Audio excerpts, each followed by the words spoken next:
Asmodeus, Satanas, Lucifer.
Okay, so while Carrie is rebooting the computer and stuff and joining us, I'll start us off with the usual introduction, picking up from where we last left off. The party fled Corticai's hunting barge and reached Hateli's sanctuary here, where your presence was tolerated by the Efreet purely to spite the Peat Fiend. You're not alone here, however. Another adventuring band had taken shelter here as well, battered, exhausted, hunted just as relentlessly as you have been.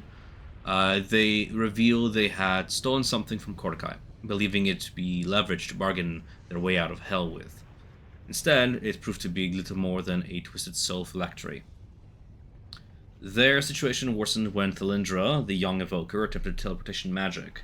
The plane itself rejected the spell, shattering her handcrafted focus, years of work destroyed in an instant. With no replacement, her magic is now limited, unstable, and dangerous to force. The realization of this hit her hard, as Orakai reassured her that escape magic does not function here. As despair set in, lines were drawn. Some saw your party of Kraken Slayers as survivors of the impossible odds here, as proof that fighting back might be the only path forward. Others rejected the idea outright altogether. Garrick Holt and Thalendra made it very clear that dying gloriously is not a plan that they would accept. Survival is. If there is a way to hurt Corticai and escape, they'll listen, they're all ears, but they will not throw their lives away for defiance alone. These adventurers now look to you for leadership. If you intend to involve them in your plans going forward, I would suggest convincing them there is a way out, or they will take the only way they can see. With all that being said, any questions, or shall we just jump right into it? I'm cool with just jumping in, or Yeah. anyone else. I don't have questions at the moment. What did you say, Nick? I couldn't quite make it out, sorry. Oh, I said I was good to jump in unless someone else had Okay. something they wanted to add or do. Nope.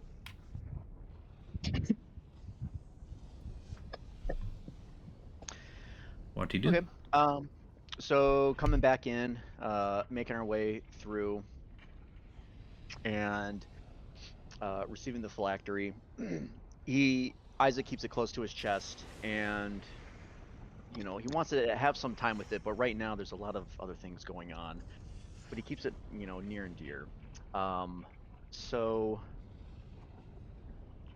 we need to kind of come up with a little bit of a game plan. And while we were, getting wisps through the air and traveling and everything, a couple of mentions of what we could do here or there kind of, went back and forth, but nothing has really been set in stone too much. And arriving back, coming back to the, the main hall here and everything, Isaac looks around. We look kind of beat. I took a beating. Spell components are low, and trying to need to regain a couple things. And as he's looking around and kind of fidgeting with his fingers and making sure everything's good to go and we're not still being hunted here to these depths, I look around, look to Amber, and say like, well, I'm glad that we were able to escape, but it seems like our plans have gone a little bit awry. There were some mentions of, well, maybe an airship in our future, although maybe hard to get. But we sure could use a lot more bodies here. Taking this on alone is going to be quite a challenge. Looking around, maybe a little bit of blood, ammunition from people or anything. I know we joked about it, taking a rest out there in the wilds, though, but it seems like we're in safe sanctuary, if you can call it that, here and now. Maybe perhaps a long night's rest by a campfire, getting the last of our strength together. Or we could try pressing out as fast as possible. I think it's important that we go into this fully fueled up. Like, I don't think it would make sense to run in to any fight at all the way that we are right now. So I feel like we could rest while we have some sanctuary here.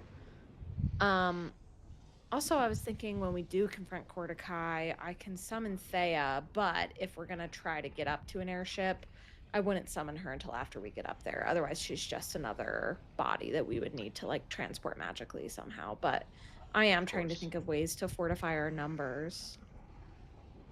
Well, Hitali did say we could get one of her bodyguards, or maybe both. One would be great.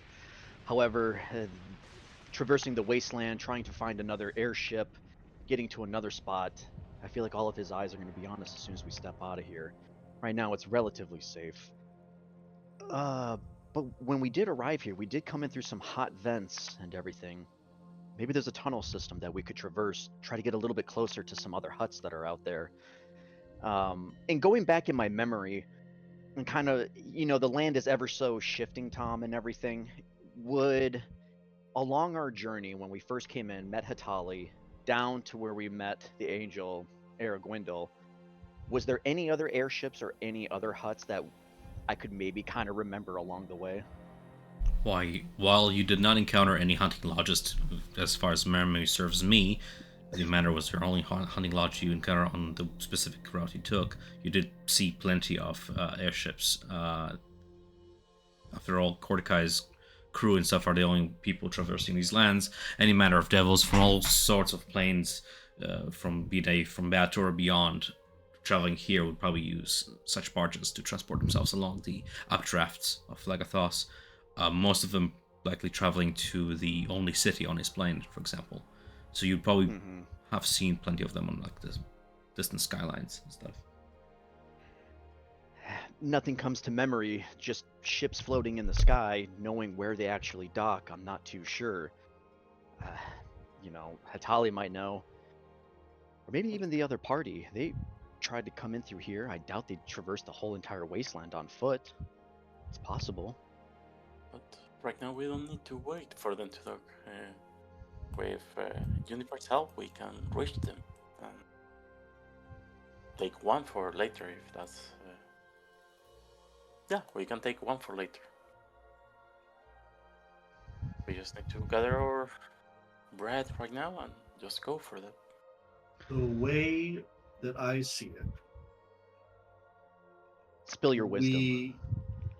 If we rest, we will be caught by Cortikai in 8 hours. If we flee, we don't fight Cortikai immediately. But I think if we take a long rest here for the I think that we're choosing to fight Cortikai if we take that long rest. If that makes sense. We still could be fighting him even if we flee. I mean, look at the other party. They literally got hunted down and tried to flee, and it wasn't enough. I think we need to turn the tables. Following your logic is a little iffy on some parts. The battle for Cortikai is going to happen no matter what. We've made a promise to our friend that we need to get his head in the exchange for the soul of Buck. So, what I'm saying is,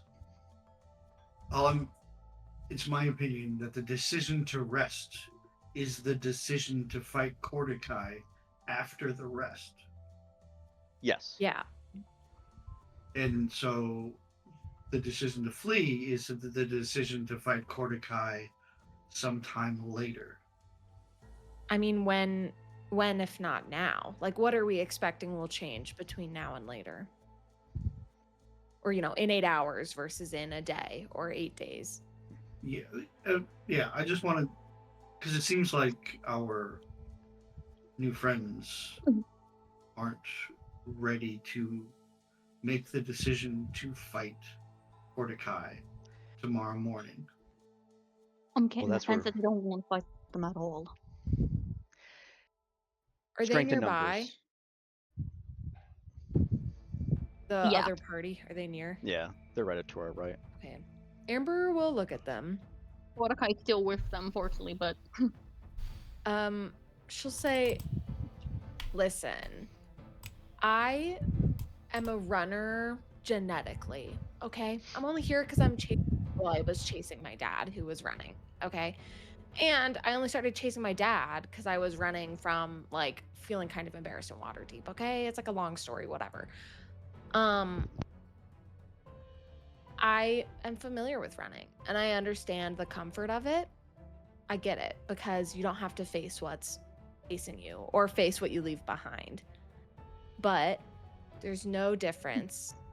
There's no benefit that we can have from continuing to run and continuing to be chased versus fighting what's right in front of us and will continue to chase us, and you can try to flee, but there's very few places to flee safely in the Hells. Right here, right now, we're safe for the next few hours, for the next rest, but we won't be safe beyond that. I think Kyle's right about that. So we're asking a lot of you to, aid us in this moment, but in the same way, you're not just aiding us, you're freeing yourselves from the running. And more importantly, we have a barge that we take to and fro. And if we die, I think that the barge won't be around anymore. So maybe you could hang out on our barge if you help us not die by facing Cordyceia. And to interject, I'm actually willing. Oh, go ahead. No, go ahead, Matt. I'm willing to consider using the barge's ability to get back to the prime material plane as a offering to them. Like, we know we can get back to Faerun. All we have to do is be on the barge and ask Kotam to do it, and he will do it. And then we have to come all the way back down the layer. It sets us back, right? But our new companions don't have a way out. And so it seems to me that is their only way out. Is to get on the barge with us, and either they can get on the barge with us, ride it to the next level, and we can arrange it to where Kotam will take them back while we do stuff in the next layer, and then we can meet up. Let's. Sorry, Nick. Go ahead. You wanted to say something before? Yeah, I'm sorry. To interject on that, I hear what you're saying, but to go with them with the barge, that is going to set us too far back, and I would advise against that. We have too much writing on this right now. But like you said, the barge could go back, but there are other ways. We have the access to the Conclave. They might be able to provide spell scrolls for... I know teleportation is very limited in the Hells, but if they can find a way to get through and find closer ways to navigate, if we could help them with that transaction of maybe getting spell scrolls, they might have something of their own. But to also bring up to them, their books are in that ledger. He knows their names. Whether they're hunted now, it's possible that he could hunt them down, but through other means later in life. I would remind them that sometimes to get things done and to accomplish a task is by only moving forward. And, well, this is one of those things that are in that way. Ivan, did you want to say something, or shall I go forward with what Sarek says as he steps forward? Go forward. Like it's a bit similar to what Nick just said. The horned tiefling in the pearlescent robe steps forward to Amber, who spoke first, and just sort of opens the mouth with a finger raised to say something, but as you guys are interjecting each other, something just patiently waits there with a smile, and finally turns to Amber and says, "Girl, I would love it to stop rotting. I personally am exhausted from all this to and through. And no offense to you, Gary, but this plan is just not working. If you have a barge that can bring us all the way out of here, I'm with you. I just don't want to, face big ol' Cordy and die. Because he's powerful. I've seen his fire magic, and even my tiefling skin is it gets burnt right out." Yeah, I get it. I mean, it's no small ask, right? And I can't promise that we're all going to be fine, right? But I can say that the odds that we'll be fine are significantly higher if we do go into this together. So what's the plan? And we've been strategizing. Well, the plan effectively to me is that we are ideally able to get most of us onto his ship potentially and ambush him that way. I mean, how can we help without getting all crisped up? I'm all ears. Go ahead, Amber. Sorry. No. Go ahead. The professor says something else. Like there are endless amount of ships in the sky. We take one of them, it will ease our fight against Cordica. We don't need to sneak in, and after it, you lot are more than welcome to take one of them back to the surface. Or we try to flee. Take the ships back to the surface, the ships that are flying on the updraft that require the winds of Phlegethos to fly? I see you noticed that. Yes. It's smart. I don't see those things. But in that case, we will buy you the ticket home. The professor here has capability of make you chief planes, and some others in the barge have the same. We can bring you closer to Avernus at least. Listen, I do only have the way to teleport, and teleport is very finicky in these layers, like your mage. Yeah, like it will be using your force and Kotam together. Well, listen, I don't know who Kotam is, and I'm sure he's very powerful. I've seen what you guys can do. You guys slew a Kraken, and that was awesome. And honestly, Juniper's whole thing with the Windwalk, that was pretty dope, okay? But, I'm with you. I just think that my friends here need to be persuaded a little bit more before they throw their lives away, Because we have a way out as we see it. That rift over there, I mean, those are the fire planes, but they're, they're dangerous, but they're not the hells. So, if you give us a purpose, something to do that doesn't put our lives on the line, I can maybe persuade Carrie over there to get on board with your plan. In your travels in the in this plane, have you seen a place that would be a good spot for us to let him catch us? Like an ambush point? Yes. Well, we've been to plenty of the hunting lodges. Those places are a buzz. They're great. If you want to party, you should go to one of those. We've heard of this place, and we know of the Aerith Flame, which would be awesome to ambush him there if we could find it. That's really all I know.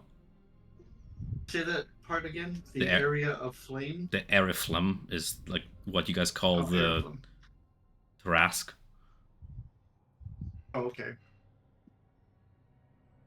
Honestly, I just pray it's only a story between you and I, but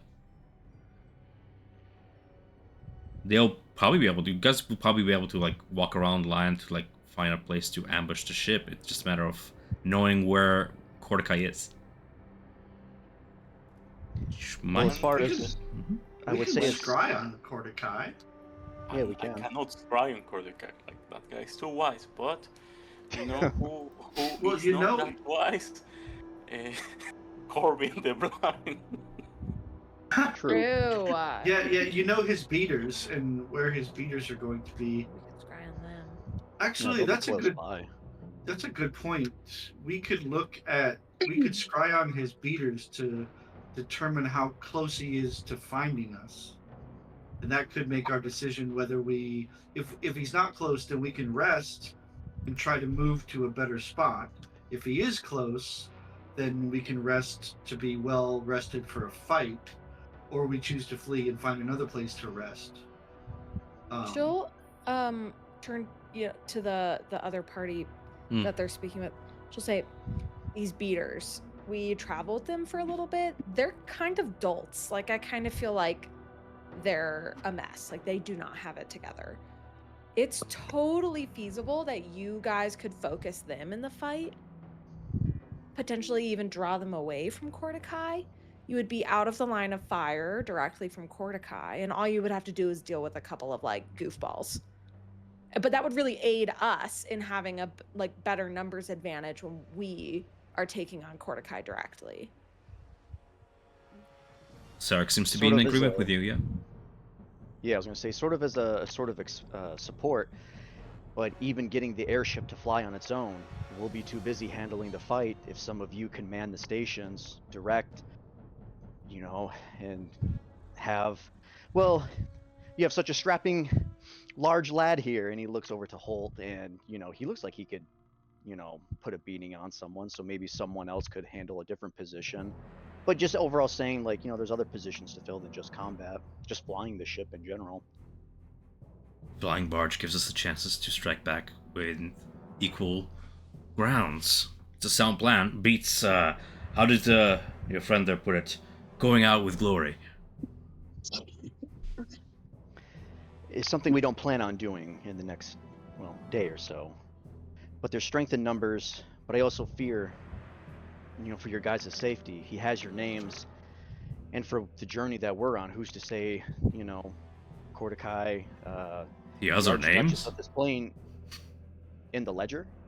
What ledger? That when you enter the hunting thing, he has the names wrote down. Yeah, for sure. You don't have to reiterate what we know. As you're talking, you're a very intelligent character. As he's talking, you're gauging his emotions, just like your passive insight intelligence picks up on the fact that they did not put their names in the ledger because they heisted the place. They never agreed to what you guys agreed for. They never paid the amount to hunt with Kordakai. That was not their interaction with Kordakai. They went in there to steal from Kordakai as thieves. Okay. Taking such a thing might put a bounty on your heads. You might try to come find you. Doing wrong on such a powerful being, maybe some way and somehow with the Archduchess. Nods his head. They might come for you. Sound. Get rid of that enemy. I don't have to worry about him. And you guys are pretty powerful. I've seen what you can do. If we have a barge, I'm with you. As long as we have a plan, I'm with you. Just beats charging it first. With that one, he says. I completely agree. Yeah. And the professor just kind of remembers, kind of seeing the interaction of Orokai talking to the, the other party, and leaning over to Orokai and fiddling with his pockets, trying to find it. How could he misplace something so valuable? I'm sorry, but I think Orokai, I thought I maybe have heard you that their evoker doesn't have a oh my god, I'm at a loss of words today. What's a spellcraft thing to focus on? Focus. Yes. Yeah, an arcane focus. They lost it. It was shattered with the attempted teleportation. That is a most devastating blow to someone who can wield magic. I have the tome, and I'm able to use it. And so, well, if it would help her and aid us in the great big battle that's to come, he finds it in his little pocket that he kind of has it like in his little vest or whatever, and he pulls out his wand. And this wand, like, he discovered and he found, and it opened up this whole plethora of knowledge.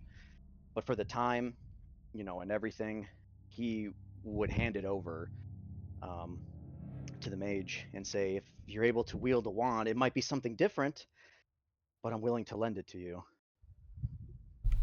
it is a touching scene as you, a wizard of some might and some experience, handing over this tool to the neophyte caster. She handles it a few times, give it a few testing gestures, and you can see her magic unfold. A few arcane bursts do conjure forth, and finally she focuses in, closing her eyes, and a bit of frost forms at the very tip of the wand to complete it in her own sort of personal lacework way of this frost lacework at the very end, the tip of it. In turn, she thanks you. A little bit of that hope returns to her eyes, and the despair dissipates away. She might be able to concentrate on her magic a little bit more and be a little bit more useful to you in battle to come, as her repertoire is no longer limited by a broken evoker staff. That's perfect. I'm glad it's able to kind of bond with you in a way. The story about how there's so much, I'm not going to get into it, but it was a great piece of thing. Is this a minute hand from a clock? No, it's the one that I have in my aesthetics. It's kind of like blue, wooden, little short story with it. That is what kind of helped open up a lot of my knowledge to the arcane, but figuring out that some of the magic that we use actually has a life force of its own, and that wand helped me do it. So I bequeath to you that wand. So now that we got that taken care of, that'll kind of help us. We just need help tracking down a ship.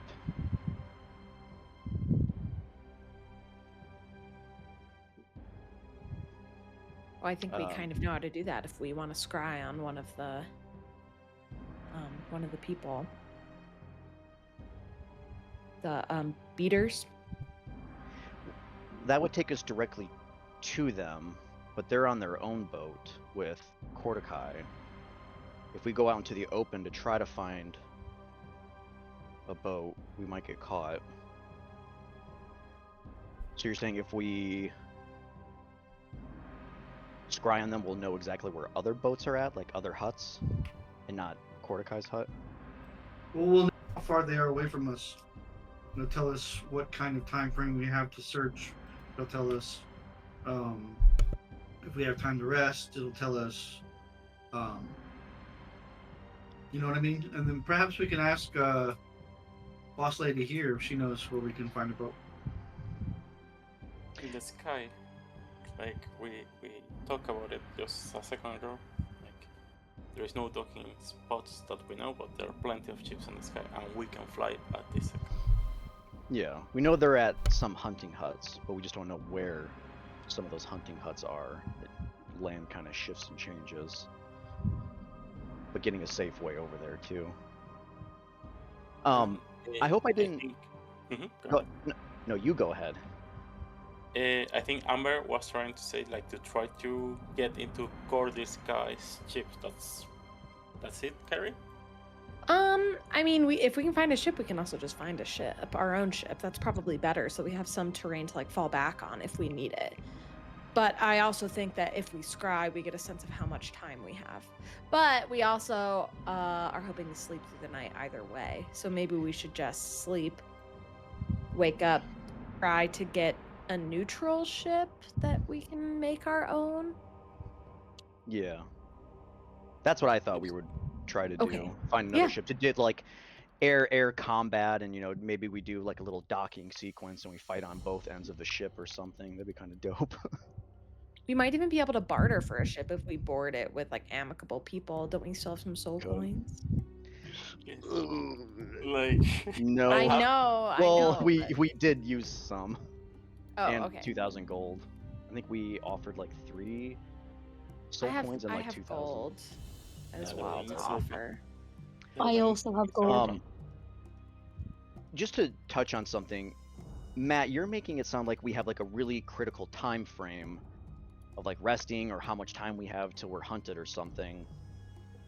Am I missing something? Because I feel like we have enough time if we want to rest and do everything that we want, and then we can head out. Or are we on some strict time frame?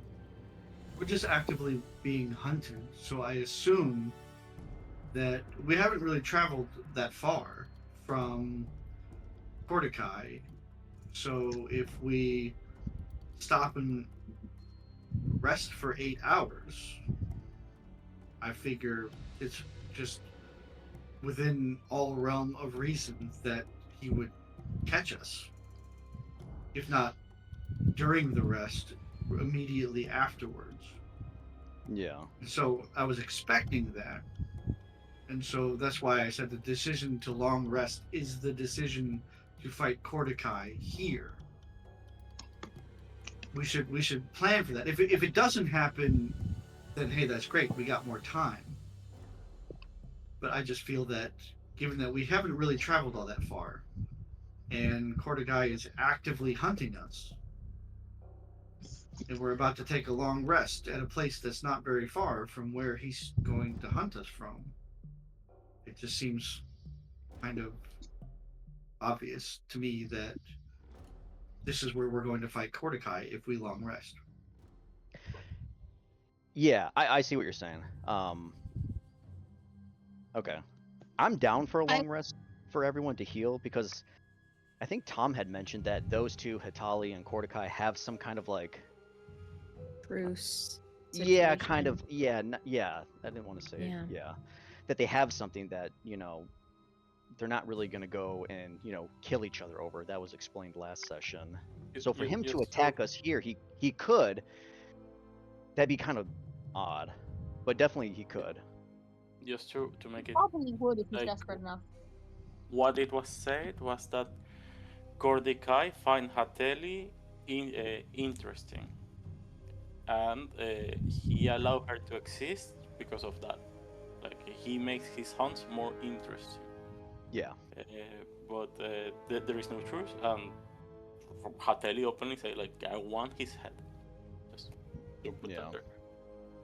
I'm sure Hitali is very strong herself, but attacking her right at her home, that'd be pretty ballsy of him. However, Kordakai does have the Archduchess, so that's a huge boon on his part. But yeah, we risk it. I mean, sleeping, if he tracks us and everything. But it would be hard. That's why I had the idea of scrying on the beaters, because he's going to send the beaters. I'd say we definitely scry on them for sure. And so if we take a look at them and they're just chilling where they are, right? They're not doing what they're doing, then we know that he wants the game to be more interesting than to catch us, resting at Hateli's, for example. Yeah, it'd be fun if we scry on them and they're just invisible, but they're in the same room as us right now. We're like, oh shit. Yeah, I say we definitely do that. And then try to venture out and maybe get a boat in the morning. We all board it and then kind of know their location. Marcella, are you able to scry on them again the next day, or does it have to be a full 24 hours or from your last use? Or I'm no diviner or divination. I didn't really do well in that subject. Kind of stayed away from them. If I fail to locate them, I'll need like a day. Okay. Well, we could do it tonight. Maybe try to get a bearing on them. If we're able to the next day, or have some other kind of means of trying to pinpoint them, that would be great. I guess the last thing is just... Oh, go ahead. Remember too that there's more than just one beater. We can scry on one today and a different one tomorrow. We also have Peggy. Yes, Peggy. I forgot. Brilliant. I forgot that. I guess the last thing just leaves is how do we get, or maybe we could ask Hitali that, if she knows where like the closest hut is, or where we could find a place where they're docked. Maybe try to use some like underground cavern so we stay out of the ground and don't get hunted on our way there.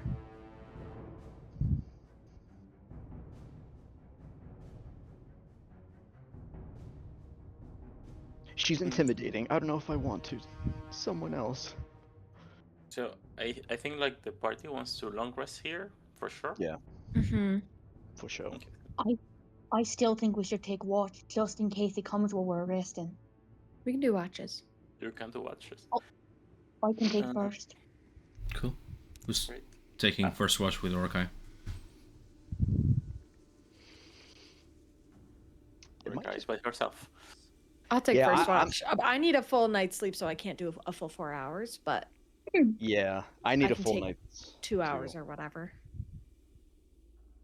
Yeah, I got 2 levels of exhaustion on me. Oof. As you settle into rest, setting your camp here, whatever bed rolls you have or otherwise sleeping spots, and Orikai and Amber set up first watch. Can I get Amber to make me a wisdom saving throw, please? Oh, interesting. Thanks. Yes, hold on. Oh. An eerie sensation washes over Amber as you feel the hair at the back of your neck rise up. Sorry, I shouldn't have a disadvantage on that. 10? It's a 10. That being said, though, probably as she takes watch, she's kind of fiddling, doing card tricks with her dad's phylactery, and she'll use the function with that where she can re-roll. Sure. Calling upon the gambler's fortune, you get to re-roll that dice. Let me know what the result is. Well, why did disadvantage re-trigger? That's so annoying. I don't know. But between this and that, them being highest there, Amber, you sense a presence watching you nearby. It is like somebody's hand passes very close to your back of your neck, but should you turn around, there's nothing there. Aside from that, you get the next hour or two to play out this watch as you will, wherever it is you guys set up to watch. Did you need me to make a roll or just Amber? Just Amber. Okay. And cool. this isn't protected from my Ring of Mind shielding? It is. If you need to know, it is. The sensation still happens. You just, depending on your roll, it's how much I get through. Which with your mind shielding is not much at all. Don't worry about it. I'll take second watch. While Amber's on watch with Orakai, she'll take off this very valuable cloak and lay it out on the ground for them to rest on. She'll go, there's no way I'm sitting on this brick without something between my butt and the brick because it looks like no one swept here in ages. There's no way. Anyway, actually, I guess now I made it really dirty, but I wanted to offer that if you wanted this cloak, you could have it because I don't really feel that I can take full advantage of it. And I also feel like I'm not really one to, slink in the shadows. I'm happy that that's like your vibe, but for me, you like gestures to her like red hair. It's like not really in my bones to like blend in or be invisible. So I just wanted to offer it to you, Orakai, because I feel like you might make better use out of it than I. And I also think that part of its benefit comes from, when you conquer a foe or like when you officially make the kill. And I kind of feel like that's not always my gig. Like I don't mind killing things when it happens, but I feel like I tend to do things to like obstruct them or restrain them or, like, I don't know, cause detriment to them as opposed to actually like finishing the job. I feel like maybe it's better suited to your skill set if you want it.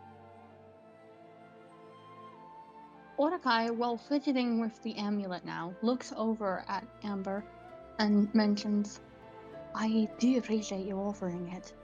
I'm going to need time to attune to it, but I could make use of it. But also, I'm very good at hiding. However, this would allow me to be closer in the fray, which means that some of my closer range spells probably would go better than me constantly doing hit and run. Yeah, totally. I mean, I think like it enables you to be darting around more freely without needing to worry about cover, It makes you much harder to hit as well. Orakai nods and says, I do have to unattune from an item though. If she pauses, thinks, then says, if you would like. For the cloak, I could offer you either my blood wheel vial or my Feywild shard. You'd have to attune to them, but they could help you in a fight the same way that they can help me. And I have 3 focuses. I was considering giving one of them to the other mage, but luckily Isaac had something for that.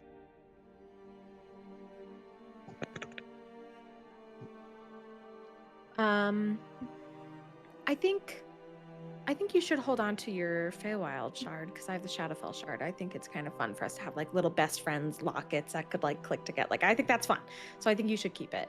If you wanted to unattune from the vial, I could definitely make use of it. If you wanted to swap around like that, we can. I'm totally happy to keep it. I just don't see the use of carrying something if it's not going to do anyone any good. I think we can do a switcheroo. If you ever want it back, like I'm not possessive about stuff like that. So we can always like switcheroo again later, whatever. It's like totally takes backsies. But we could swap for now and see how it goes tomorrow. Oh, that's good. I'm not really used to sharing with anyone besides Narice, so this is all kind of new for me. I'm an only child, so I guess I don't even know how I would behave with a sibling, but Narice was great. The other 15, not so much. Oh yeah, you have a ton of siblings. That's crazy. Do you ever wonder if you have like a zillion nieces and nephews? Sometimes, but quite frankly, I don't think I'd want to meet them. They'd probably want me dead. I mean,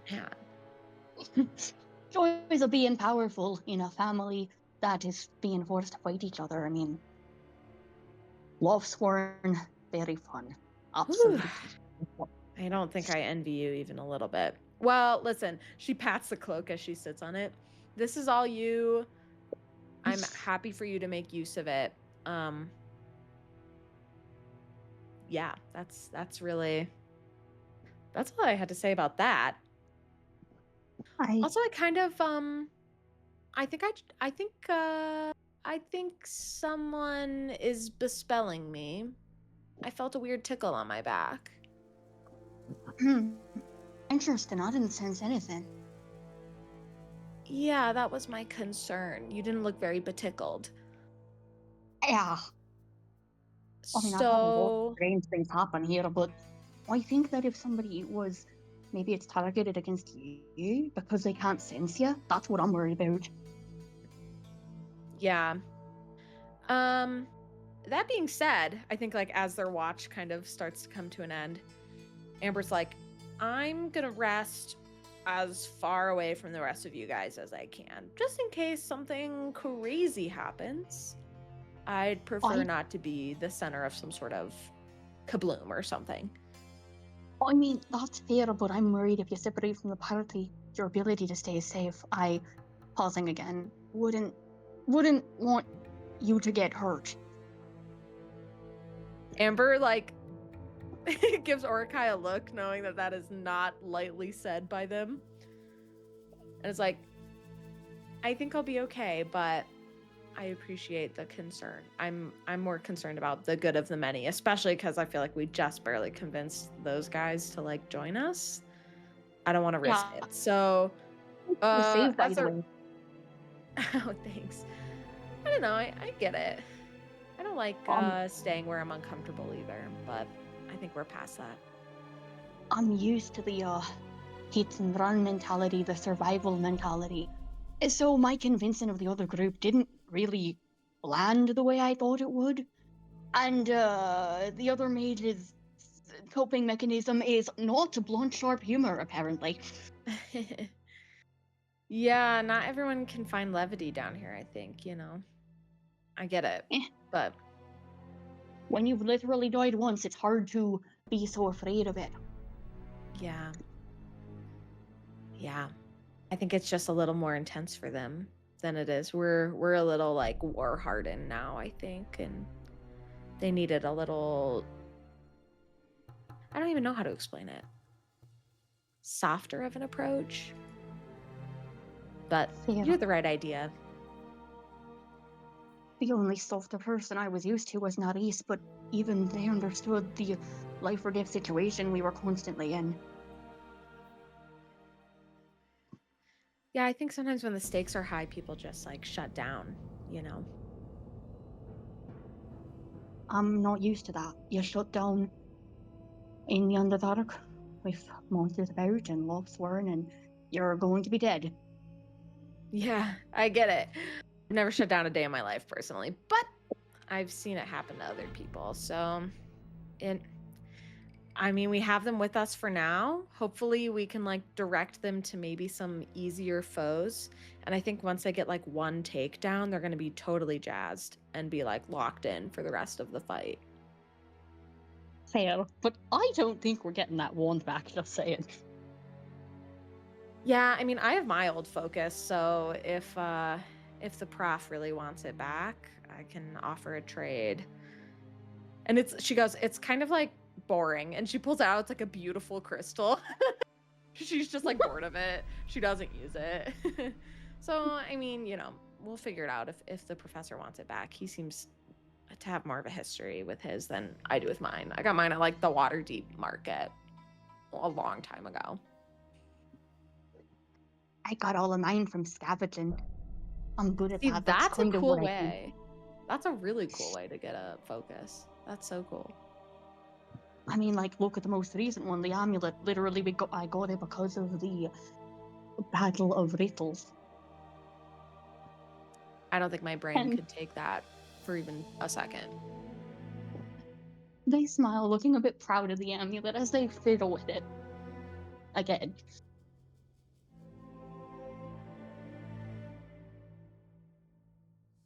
All right, well, I think as Amber's shift of the watch comes to an end, she'll scoot over maybe to like this area far from everyone else, and she'll rest facing the wall. So if anyone is seeing like through her eyes, they just see like the dark brick. How many feet away is she now?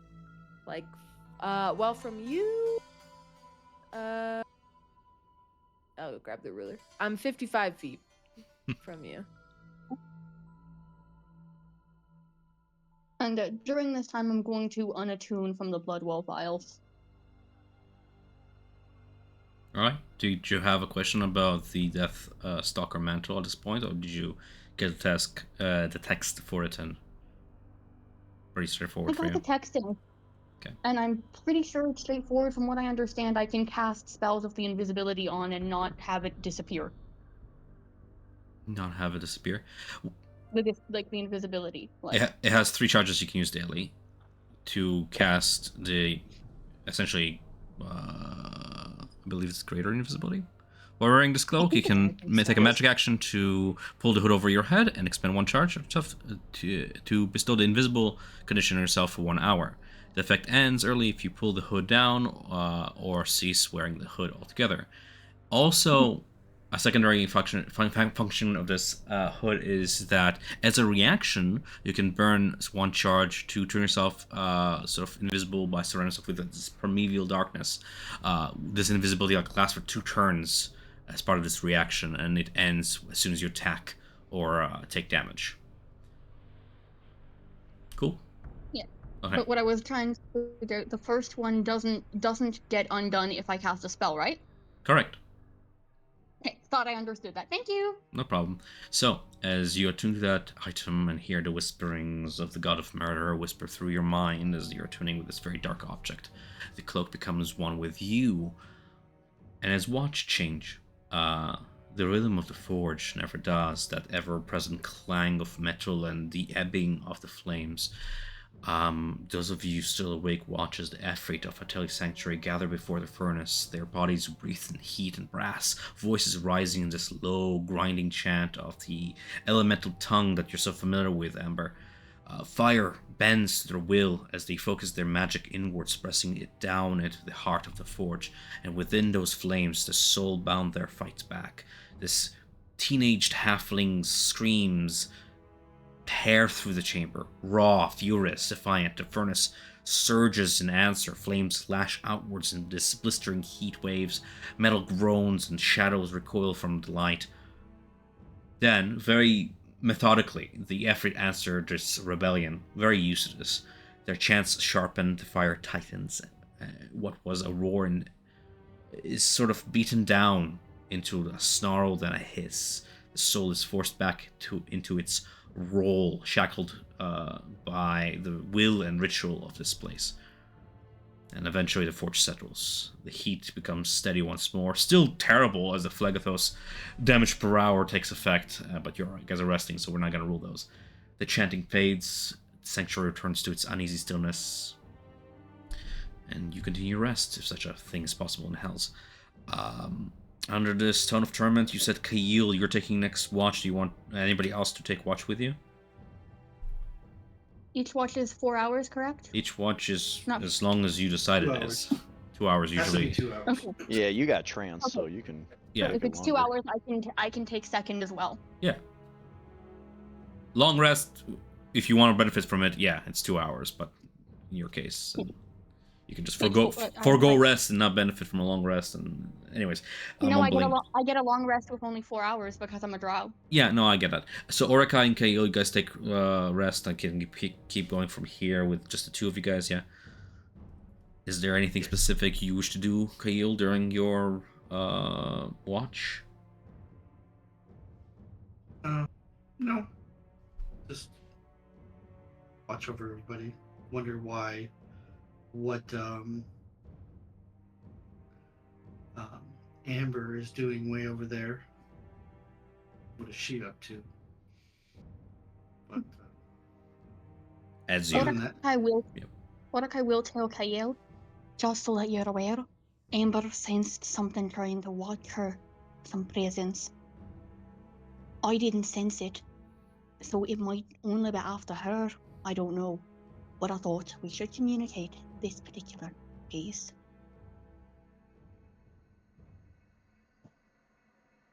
got it. Thanks for telling me. Mordecai nods, getting up from her spot to start pacing. As you pace, Orakai, you get a glimpse of the curved sort of exit to the plains of Phlegethos beyond the confines of this chamber. The fiery skyline, the mountains and volcanoes on the horizon, and the endless plains of fire with rivers of molten lava sort of cascading and tearing through this place. You can very clearly see, sort of silhouetted against the ever-present amber glow, yellow glow of the skyline, the silhouettes of like 3 dragons. Young by their size, but nonetheless they sort of circle the skies, seemingly hunting for whatever it is they can spot on the ground, diving now and then to then cast these cones of flame onto the ground and incinerate whatever is there before picking up the singed black carcass of that thing and flying off in a direction away from line of sight here. As you watch that, Not towards us, right? No, just maybe half a mile off from the entrance of this place. Okay. Close enough to be heard and seen, but you're very well hidden in the sanctuary, almost camouflaged under the mountainside, right? So very much invisible from their side, luckily for you. So, Kael, as you're taking your watch, as you're squinting at Amber in the far corner, snoring away, or not, maybe sleeping gracefully. Up to you, Amber. What lore you want to provide us? Do you snore in your sleep? What I look like when I'm sleeping? I don't know. Just having fun. She curls up a little dog like. Cool. Very That's cute. really all there is. So yeah, her like hands are kind of up around her face, and she's like curled kind of sideways around. She can't quite curl up all that way because she's still mostly humanoid. But sort of.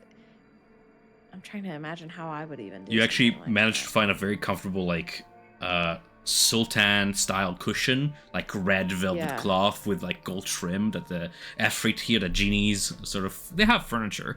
So you managed to find a little dog nap spot for you. Yeah. It's like if a fetal position was a little more on the belly. Yeah. So as you watch that minute figure of Amber cast its long shadow across the floor of this chamber, you follow that shadow, just pensively passing time, and you see movement. As you see approaching and huddling over the sleeping body of Professor Isaac Dazarov, is the mage from the other party, the elven woman with the white and blue robes. As she seems to be kneeling upon him, and in a very soft, quiet voice begins to chant a spell as she is extending her hands toward him. Do you wish to react or just watch? Kayla reacts. Just what do you think you're doing? And I step toward her with speed. Yeah. You are very passively intimidating, being in Goliath and towering over her, so she can tell that she's shrinking back. But from her eyes, there's no evident hostile intent. And she, with a very shaking voice, she tells you that this is a mere abjuration spell. Something to protect him, something to thank him with. Magic of my people. And there's a very light shimmer around her fingers, almost like this ice has formed around her fingers to shield like these greaves or gloves. And that magic has only just begun to cascade down Isaac's sleeping shoulders and sort of coat him in this like rime of ice. I kind of look at her and just say, I don't know much about magic. Just know that if you hurt him, you won't live long to regret it. She is visibly intimidated, but should you allow her to continue on with the spell, she will complete it. Yes. As you watch her very carefully, like a protective parent over the child, you watch her cast a spell over Isaac's body as he sleeps soundly, forms almost like a breastplate of ice just above his skin that shimmers into near semi-translucency, and then a very, very non-opaque invisibility of that way that magic sort of lingers there. Barely visible. If you weren't looking for it, you wouldn't be seeing it, but there it remains, this like icy shimmer. Upon Isaac, she has cast Mage Armor, which will take benefit when the long rest finishes. Nice. Yes. As a thanks, and then as she very timidly returns to her party, clutching protectively to her chest that wand that she continues to sort of familiar herself, attune to and familiarize with throughout her watch. Aside from that, unless you wish to talk to Orakai or anybody else. As she walks away, I just say, hey. And she turns around, I say, thanks. She nods. Doesn't say much, returning to her quiet, timid self, not wishing to wake anybody. But a little bit of trust in these tired times is a precious thing. Should you wish to do anything else during your rest, you can. Otherwise, I'm going to move things forward here. You guys seem pretty safe in the sanctuary. Time does pass, an opportunity for other things to come. That you're very sound in thinking about that. Is a possibility as time passes, but while you're in the sanctuary, nothing moves in to ambush you. So, just a matter of what you want to do during your watch, or I'll move on.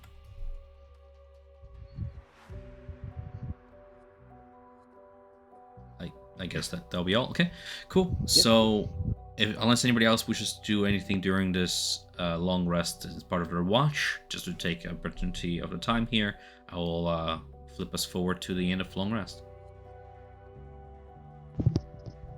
I'm fast asleep. I'm exhausted. Okay. Cool. Orakai, what rarity is the Bloodwell vial? Because it changes based on... I can post it in the chat. It's just going to take me a second. I believe it's a +1 vial. +3.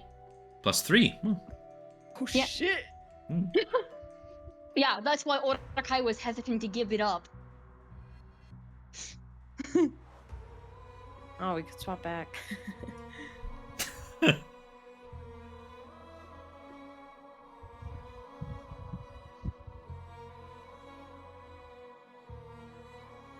Okay, so I'm gonna take it nobody else takes a third watch aside from the other party, who keep a watch out. Just paranoid as they are, we can go ahead and flip forward to the end of this long rest. Time moves forward. Another day in the hills. At the end of long rest, just before we move on, I need to remind people that those of you undergoing the stage 2 of corruption, you do take D12 of necrotic damage. This damage, because of everything that happened so far, all your actions thus far, is essentially unhealable unless you meet a certain special condition. But the damage I rolled right now is 7. Necrotic damage, that's going to be to Kail and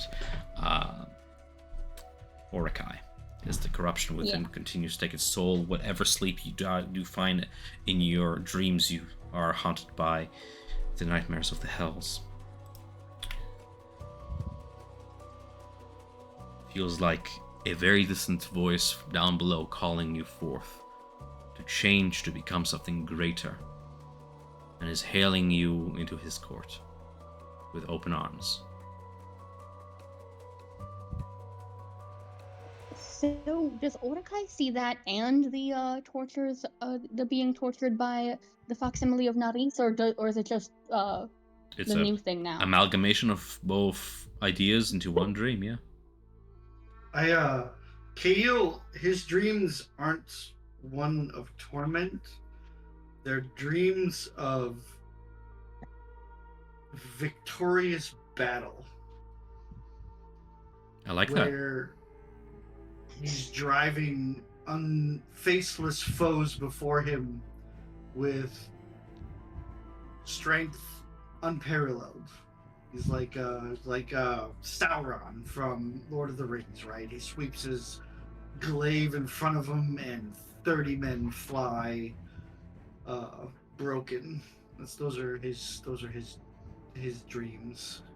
Just Promises. as you wake up from that dream of promises, you get an almost out-of-body experience just before you blink awake, as you watch yourself from the outside, glorious, illuminated by the light of this place, cascading down your wings, scales, claws, a body not your own. You wake up.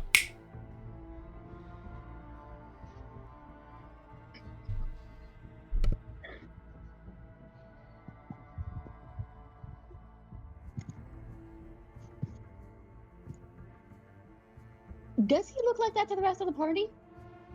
No. He looks like Kail. Yeah.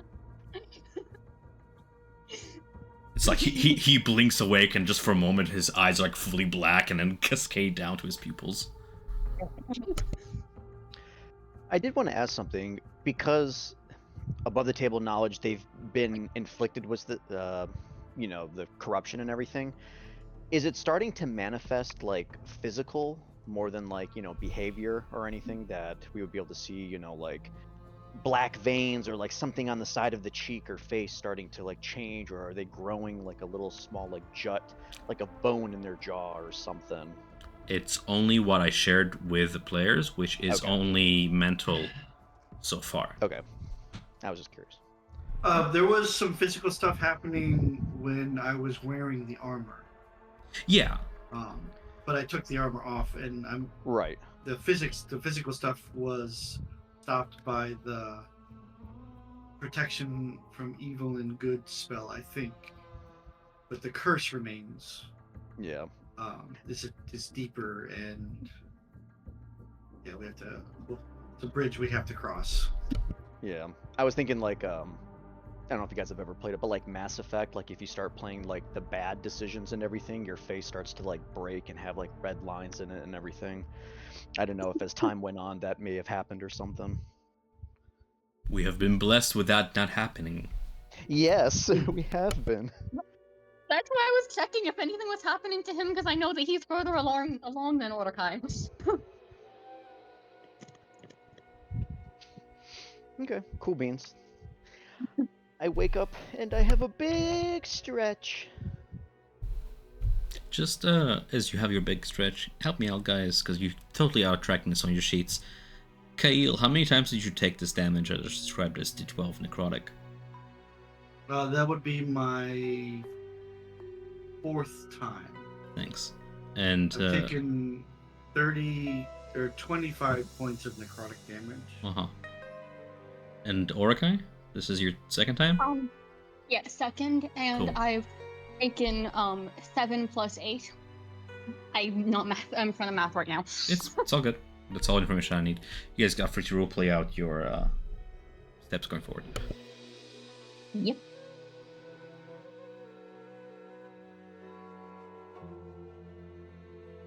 So now that we are all rested, we should start looking for that ship.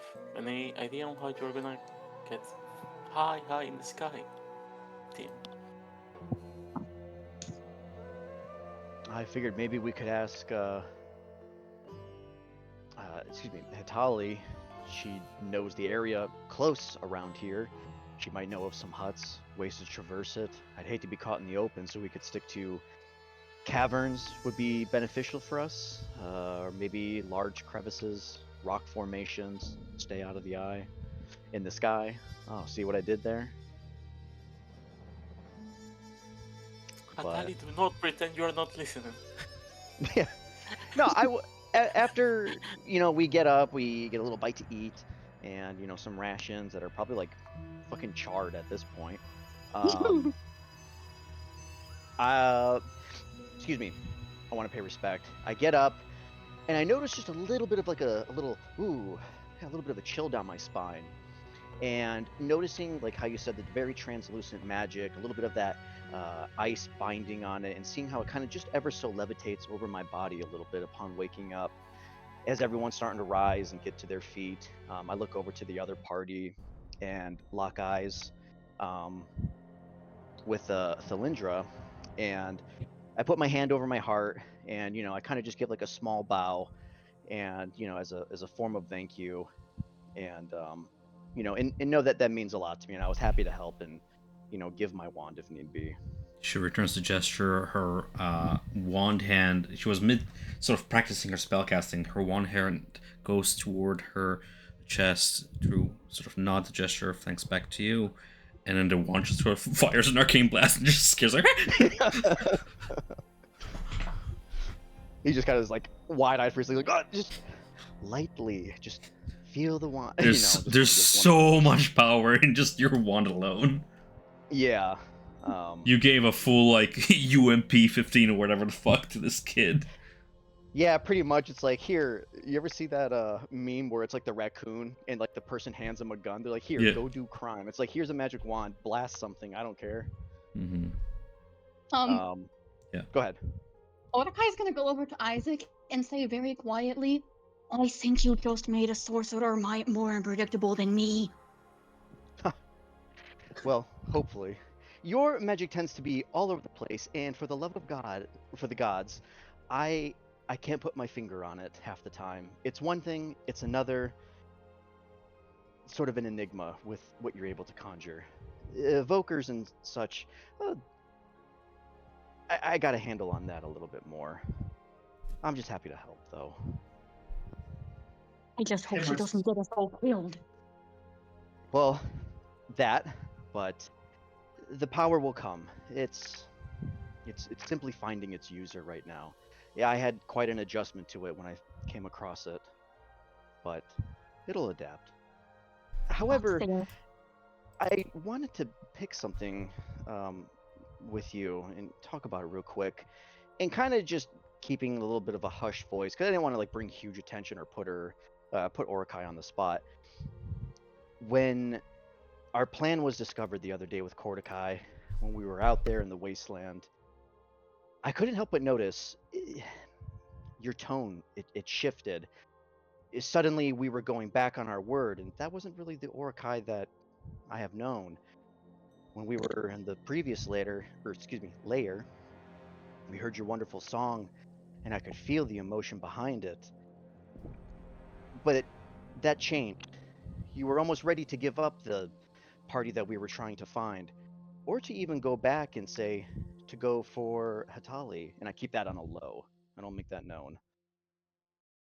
Your change, he's basically just trying to say you had a really big change of shift in something and seemed just a little off. He kind of wanted to poke at it a little bit. Orakai. So, she let you finish. What do you say? I was just going to say, is something the matter, or are you losing faith in us?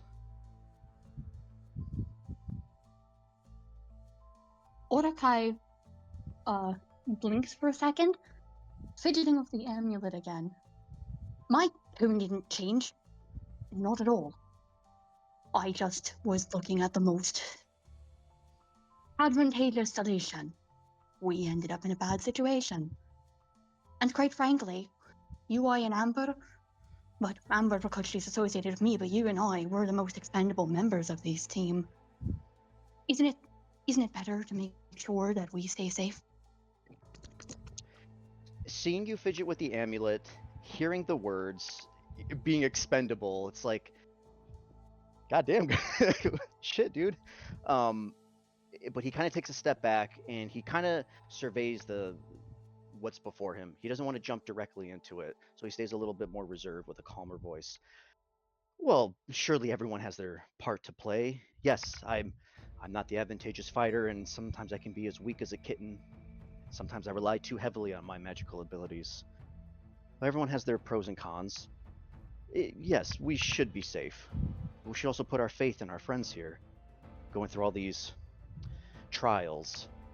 But, kind of seeing you fidget with the amulet a little bit, he just kind of puts a little thing into the back of his mind to kind of make a little observation note. I mean, is there anything? I was going to say, was there anything that I could help alleviate?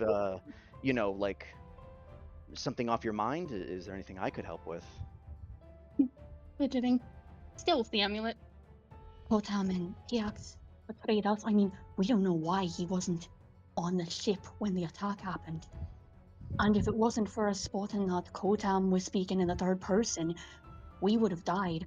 It would have been you because you were hurt by the book that you were reading with. And it would have been me because I was standing over your body. Isn't it interesting that it's always the three casters, the weaker members of the party who are always at risk? Amber was the one who came back to save me. You dragged me through the grove, and I helped you through the grove. Yes, you are right. And I was wrong to just think everything would be okay with that. And I put us into harm's danger. And I take fault for that. And I do apologize. There's so many tricks and things happening around these corners, it's impossible to know. And just kind of noticing your body language, the fidgeting and everything, he kind of starts making a little bit of a theory and picking up on some of the details. Well, for what's to come, I will do what I can to help you. We will stay together. Us, three, me, you, Amber. I think we'll have a pretty good odds in what's to come. And I'll try to be vigilant and, keep an eye over you. No wrongdoings. I mean, you were the other person who noticed that something was off with Kotam. I appreciate you looking out, she says, as she switches from fidgeting with the amulet to fidgeting with her hairpin. Of course. I've been meaning to sit down with a couple people and discuss that, but we've had so many crazy and chaotic encounters these past few days that I haven't really been able to get some words out. But I do stand by what I said earlier about Kotam. That still needs to be addressed. But yes, Kotam and TX. TX is... he thinks about it, he's like, TX, yeah, he's a little bit of an odd one. However, he hasn't put much of a finger on him yet, more so Kotam, and he's made that known.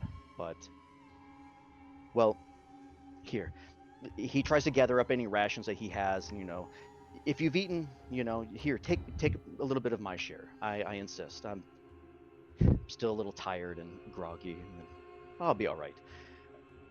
But maybe we should press on with the rest of the group. Are you sure you're going to be all right? They say, in a bit of a lighter tone, looking genuinely concerned. He kind of just stretches his, puts his chest out and kind of just does one of those old man things where he balances himself on his toes and stretches and kind of gets limbered up. He's like, I'll be all right. A little worn down from the day still from yesterday. That Kraken was quite a battle, but I'll be all right. Knowing that he still has one level of exhaustion, sleeping the other one off. Come, let's join the others. Let's find a ship. Yes, of course. And then I'm gonna write some notes, and then Orkai scampers off, and I'm just like whip out my little notepad, and I'm like, okay, fucking paranoid. But yeah.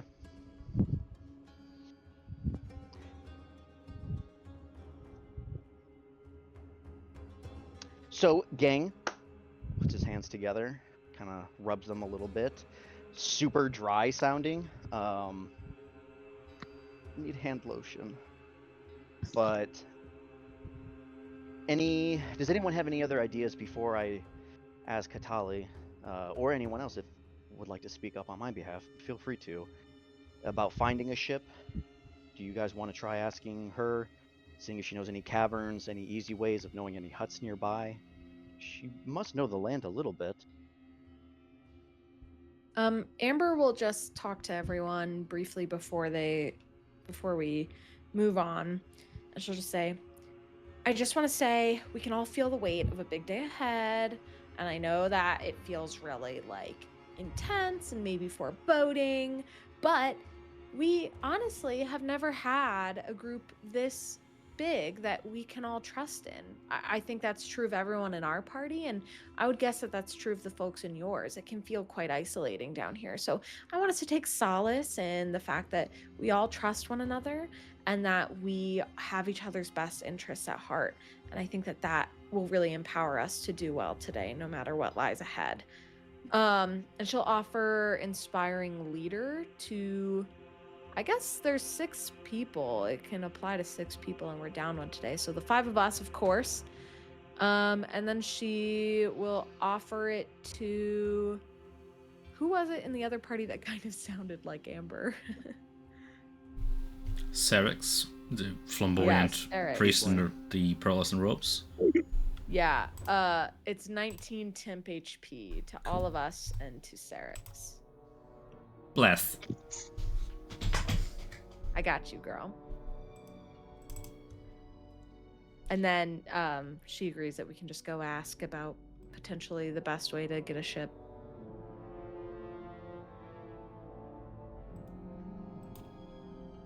Okay. Asking Hateli? Yeah, I mean, I'll ask Hateli if anyone else wants to chime in. Feel free to. Kind of having the whole party behind, and kind of stepping forward, going through, and hold on. Yeah. I gotta say, great job on the Wikipedia, because it's super helpful right now in looking stuff up. Okay. As I go up to Hatali and I pay my respects, I go down to one knee and I say, Hatali of the Storm, pardon my intrusion, but we have come to an agreement on to defeat Kordakai and bring his head to you in exchange for the soul of Buck. We would ask for your guidance on this. You would know the land best. Would there be any hunting huts nearby, preferably that we're able to traverse through large crevices or even a cavernous system to keep us out of the eye in the sky from Kordakai? While staying stealth is important and the idea of traveling underground is wise, I told you that due to the volcanic activity, traveling underground is a very dangerous ordeal. However, she is able to provide you guys with one for scouts, Boris, the elephant to her sort of side, and volunteering forth to show you to the nearest hunting lodge. The way to there is up to you. You can travel via the crags and underground passages that are formed by the natural sort of lava flows here. But Hateli advises it against such ideas because you, unlike Hateli, and her Efreet are very much vulnerable to the effects of being flooded by lava if some things happen. So you have a second option of traveling by over the surface. Either way, the scout will be able to point you to the nearest hunting lodge. I'll turn over to the back of the party and kind of, see Scout point over to the large elephant, being or go underground. Risky, but not gonna get caught. Hopefully. I'd rather risk it on the surface. Yeah, on the surface. I don't wanna be cooked alive.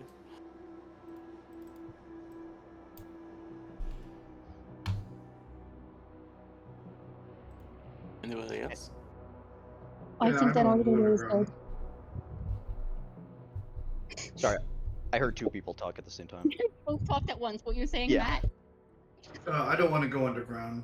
It seems extremely dangerous, considering like I'm looking at constant pools of lava. I'm good either way. I'm used to being underground, but also it's very, very dangerous. Yeah, I think maybe above ground is the way to go because I feel like we'll have a more complete view of what might be coming our way. Okay. The party has spoken, and we will take your scout guide and take us to the nearest hut where we can find an airship that we can acquire. Does anyone else have anything to say to Giant Fire Lady? We still got a scry. Nope, I'm good. Good. Cool. The giant elephant man, thick of skin and armored in brass, holds up his halberd to his side, sort of testing its weight, picking from an array of weapons before readying himself for the journey forth. When he finally turns to you all, donning upon his brass helm over his trunk, he looks down at the minute form of Isaac the Seraph and says, "We go." Sort of pointing to the entrance of the cavern leading outwards. Whenever you're ready, you can make your trek there. Shall we leave this place? We shall. As Well, I we're turned to getting Marcus. out, Tom, Yeah. I'll try to scry on Corbett the blind. Sure. You focus on Cover of the Blind. I make a roll here. Yeah, 17, because I know him. Or I have met him. Neat. I roll a 13. Your scrying spell, as it finally takes form via your haggish magic, focusing through this crystalline orb, you'll peer through and you see, unsurprisingly, fire. You see iron bars, laced like so. You are looking through a cage. This cage is suspended, and therein sits the old man with his bat-like creature sort of clinging on to the inside of the cage, chewing against the bars. The bottom half of the cage is orange hot and steaming. Below the cage is a array of other cages spiraling outwards against the walls and hanging by chains above a pit of hellfire. Above you, more cages, as the pit continues upwards and upwards toward the skyline of Phlegethos. You have seen this place before from having traveled near it. This is the Pit of Flame, and this cage is immersed into its bowels with Korvith within it.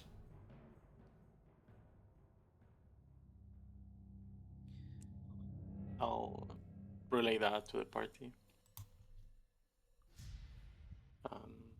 Seems to not be part of the expedition.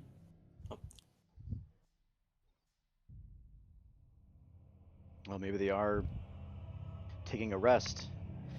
Do fiends and such creatures even rest? Do they sleep like us? He did not seem restful. Yeah, I'm just. Maybe everyone else is snoozing. He's just in the doghouse for some reason. Well, he may not be a part of it. Someone else. He's there because he failed as a beater. Good to know. True.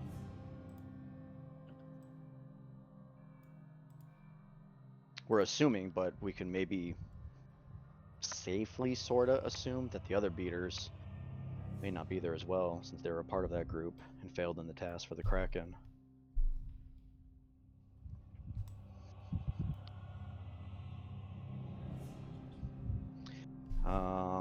Okay. I mean, we could try scrying on Peggy. Yeah, try Peggy. Okay, let's do Peggy. Tour Best supplier tone, please.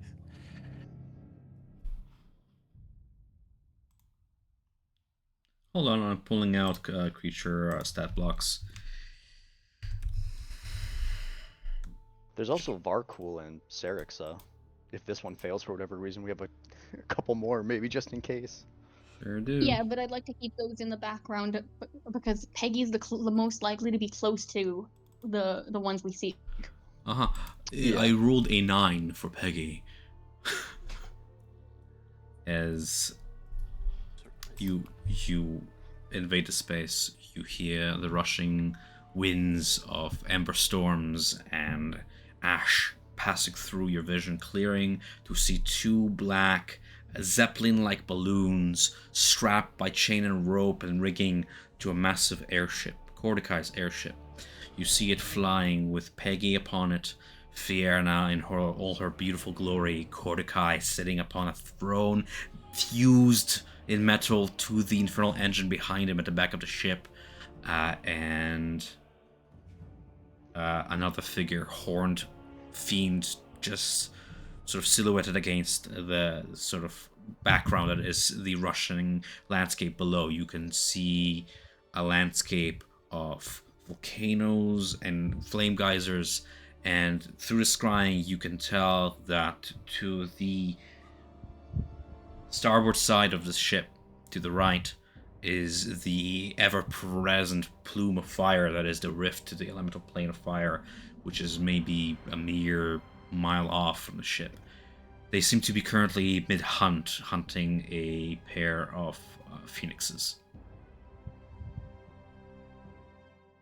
The fiends are in boisterous moods. Some of them have sort of taken stations by the frost-tipped bolts, firing frost-tipped arrows at the phoenixes, all the while Fierna bends her fire magic to focus it upon the phoenixes, swelling them in hellfire that not even they can resist.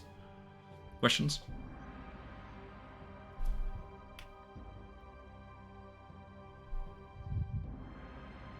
Are you muted? That sounds pretty good. I'm good. Ivan? My bad. Yeah, I'm muted. No, it's good.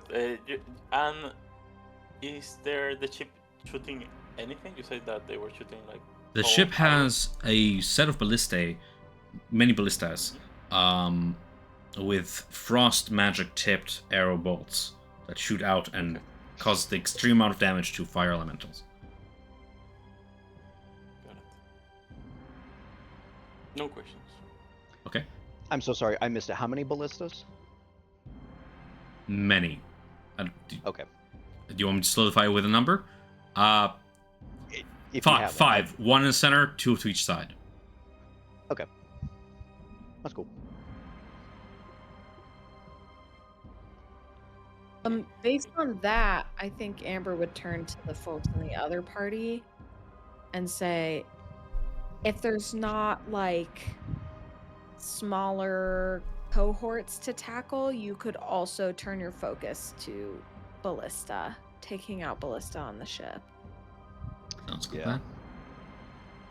That would be good. Your arcane blast could be good for that. As long as you guys have a barge to get close and have maneuverability to escape, they seem to be on board with your plan. But we will continue following the elephant. Sure. Following the elephant guide to the nearest lodge, you arrive at its outskirts, far enough to remain hidden should you wish a stealthy approach. Close enough should you wish to just walk right in. You can see the lodge is less grandiose than that of Cordicai, but nonetheless has a few trophies hanging from its exterior. It's merely a 2-storied building. The first story seems to be serving some sort of a revelry of fiends within who are partaking in food, drink, or whatever else might be happening within there. There is even music coming out of the played on cord and strings, some sort of an instrument, and drums. Hanging sort of moored to the second floor and to the balcony coming out of the second floor is by chains is one of those barges. Not as big as Cordicai's, but equally designed with 2 Zeppelin-like balloons and an infernal engine in the back. Okay, trying to sneaking in. I'll approach to the barge. Okay. With intent to, you can roll me stealth against whatever skeletal crew might be inside there, peeking at you, if at all, from their perches. Just for, 24. I'm reacting to what you're telling me. You feel pretty hidden. Yeah. Um,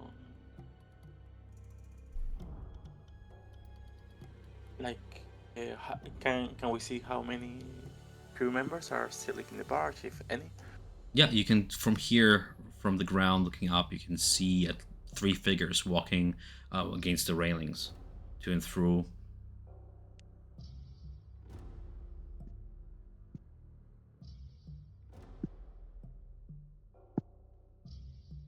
Cambion in shape, silhouetted. Fiends by the look of it.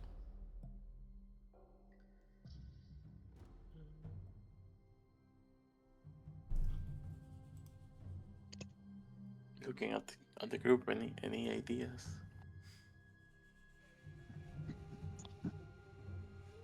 I mean, you're sneaking and you kind of went off. I wouldn't be able to probably pinpoint you. Okay, with message. You hear it in your ear. There are 3 cambions in here.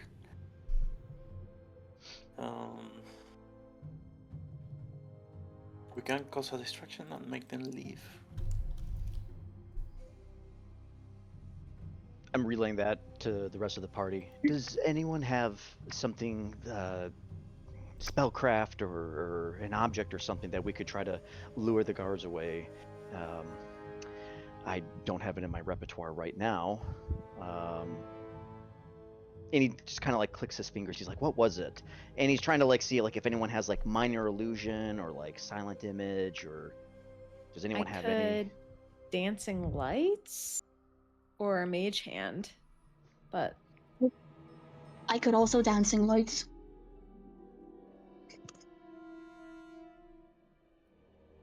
You know, I could help with a mage hand. If you want to like team up on that or something. Mine would be invisible though. It can go 60 feet. yeah, mine's more of a basic. Okay. And visible 30 feet. Tom, would there be like any, maybe like, I'm thinking like pirate theme for some reason right now. Would there be like any like cutlasses or swords or like spears or pikes like in a barrel like near the ship, like, you know, for any of its creatures who ride it or anything? I wanted to maybe think about taking the hand, lifting a sword, and like trying to like mimic like, haha, on guard, come at me, like attack this waving sword in your face. Through the windows into the hunting lodge, mounted upon the wall, you can see this beautiful, like golden pommeled cutlass. This seems to be like a relic of some historical significance, hanging just above the sort of bar of this place. And you can see its sheen reflecting the lava light through the window, sort of a little bit warped through the glass.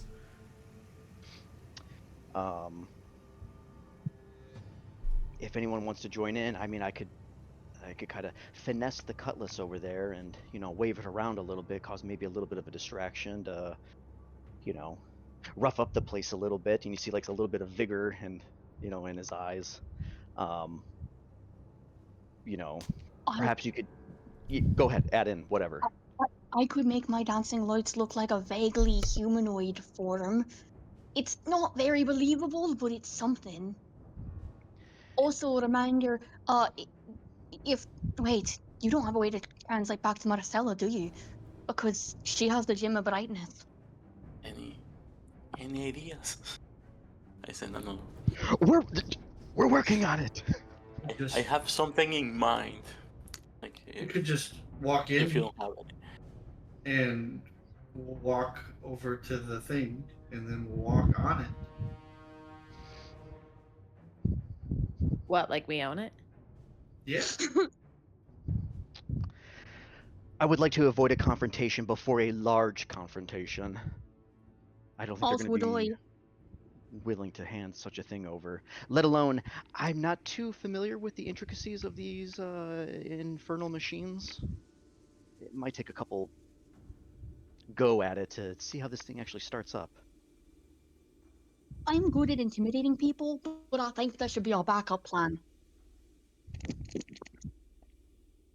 Well, I guess we can right now pose as guests and everything, and maybe come into the lodge and pretend like we're normal on here and try to work closer maybe to the ramps and get closer onto it.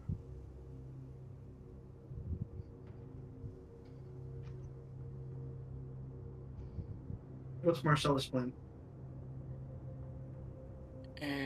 I can create a big distraction inside the lodge. She says she can create a big distraction. Was very vague. I don't know.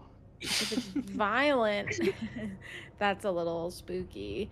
I could alter myself to, if we could take out one guard or hide one guard, I could alter my appearance to look like that guard and maybe usher the rest of you onto the ship. Kind of the like I own the place sort of angle. That could work if we're not going to do a distraction. That's the best. I'll message Marcella. I'll say, is your distraction idea gonna start a fight? Yes, but not for us. Like I brought some souvenirs from Avernus. Are you gonna summon another message? Are you gonna summon, like, use the horn or something? Oh, pretty I close have to that it. Trail has it. Close to it. Can you tell? Well, are you repeating this back to the party? Yeah. So Orakai will say, "Can you tell her to stop being so vague? It's hard for us to plan around her." New message. Urakai says you're being vague, and it's hard to plan. I'm tempted to agree. You hear a shaking head inside your message. I don't know. Side to side. New message. I don't. The other option is I can disguise myself as a guard and try to smuggle us on that way.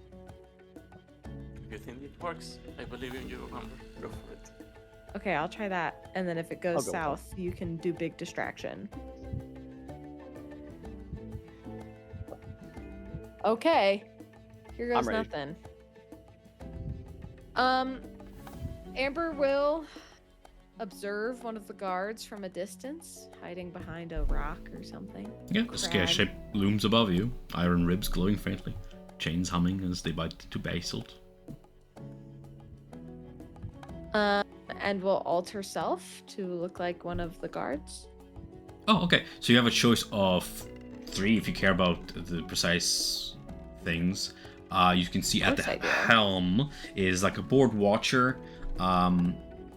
He has one glowing eye constantly scanning the horizon, the other half lidded with like boredom.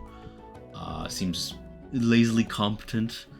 Professional enough to be dangerous, like clearly armed, but like utterly unimpressed by whatever his assignment is. Smokes like infernal ambers between like clawed fingers. You can see there is a absent-minded sort of rigger, I want to say. Whoever's in charge of like rigging an arcane ballast, sort of full of scars, and a third sort of nervous-looking, tiny, probably like the tiniest among them, red lobster-skinned cargoman in charge of whatever contract oversight or whatever, walking around with meticulous, anxious, obsessive gazes here and there, with this like ledger in his hands. Muttering something beneath himself. Very nerdy looking with like a monocle. Okay. I would. Oh, go ahead. Hey, sorry. Didn't I was going to ask.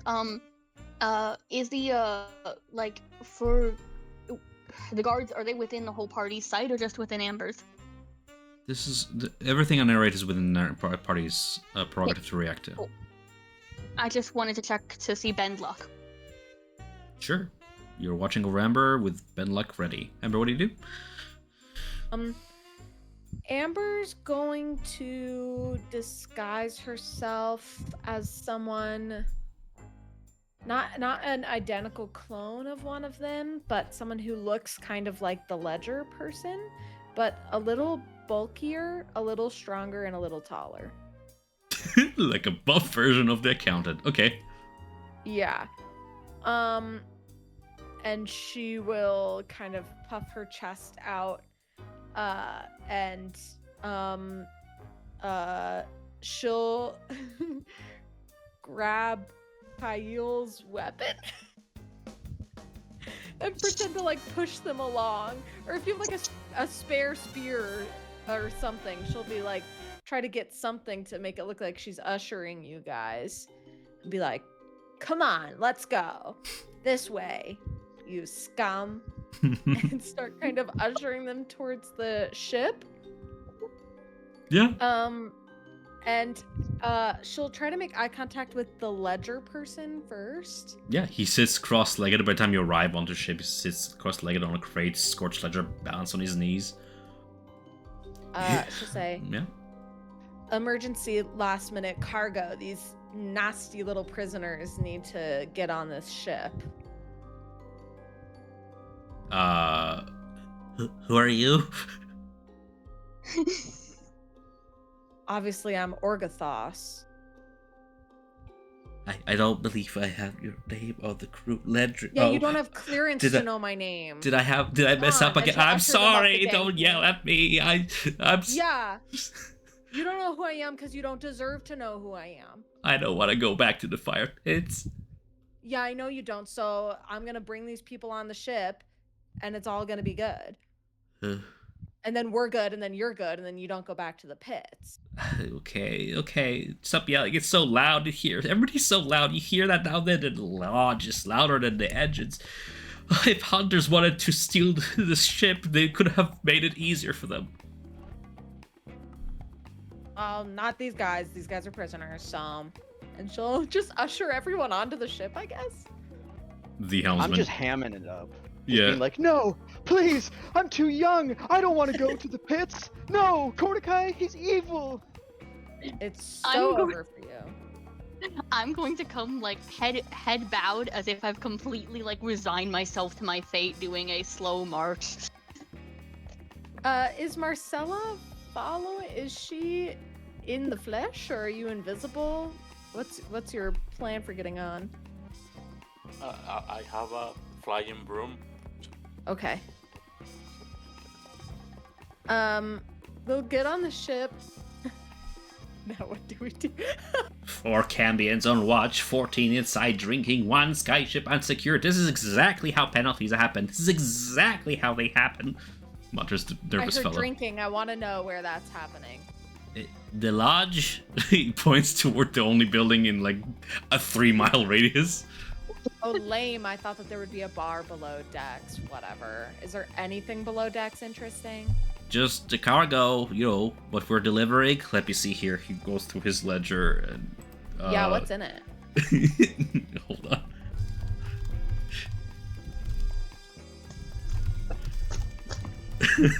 God, you guys have me improvise that whole thing? Hell yeah. It's dope. Some trophy crates, just whatever hellbeast hides, horns, talons, spines, some of it I think is live cargo too, but don't open them. It took us so long to get those beasts in there. We're actually delivering them to the Desaritas.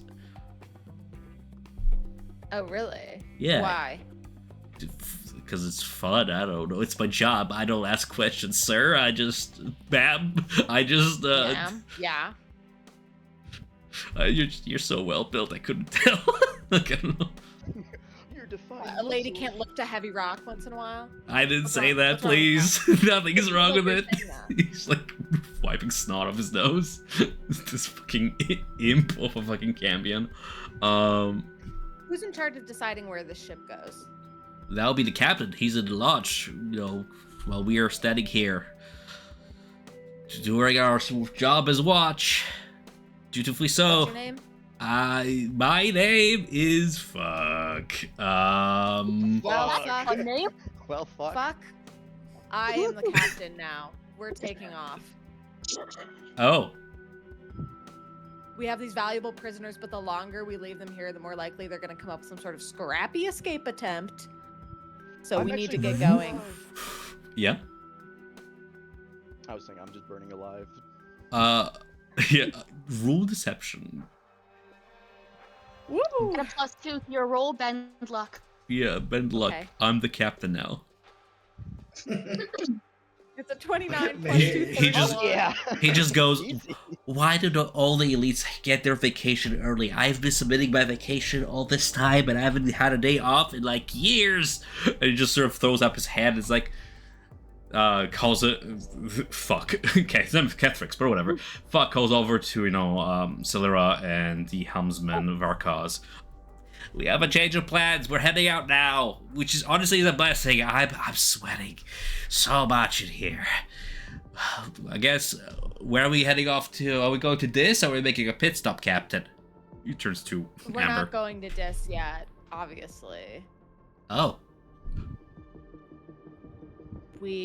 Listen, we'll take to the skies. I know where I'm going, but I'm not actually, you don't have the clearance to know.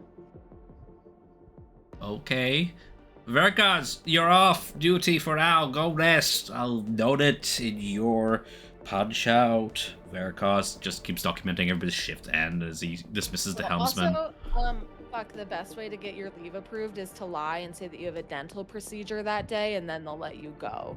Oh. Because if your tooth gets infected and you die, then you can't work anymore. So you just need to tell them that your tooth is infected or something. It's that simple, huh? I thought Yeah, that's how all the bosses are doing it. the boss was all about suffering of the employees and all that, but you know what? I'm all for change of procedure.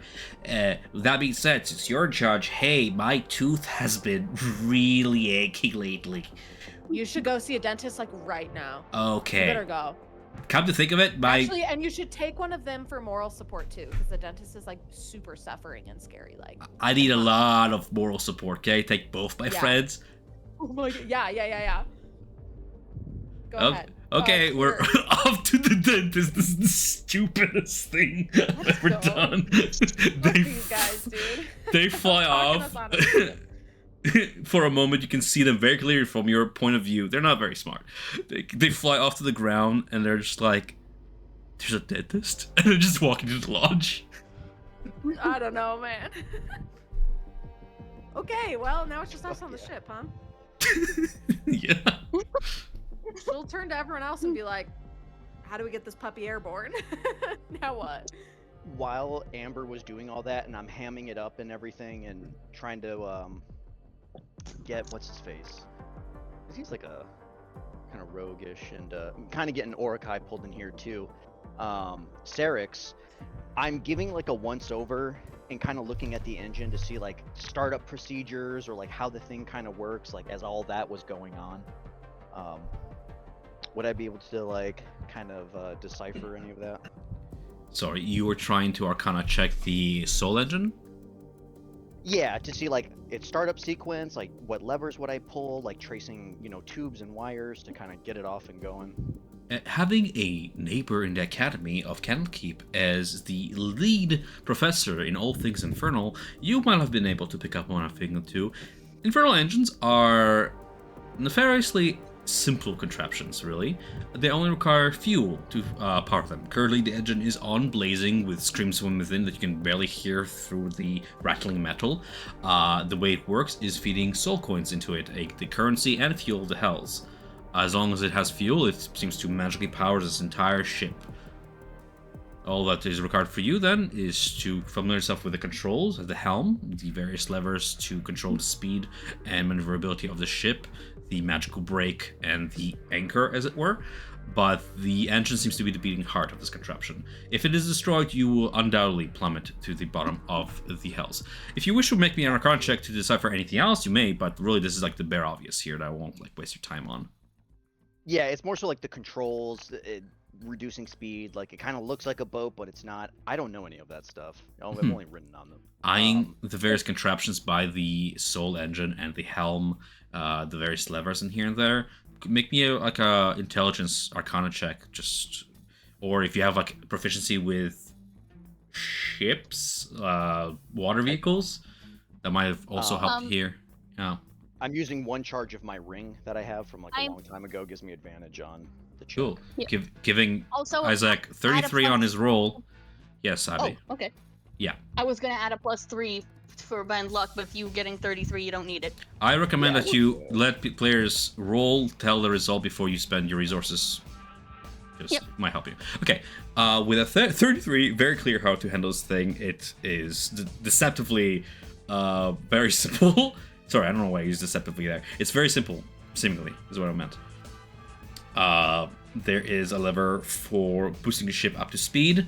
For slowing down, it is being held up by the Inferno engine and the updrafts of Phlegethos, a combination of them both.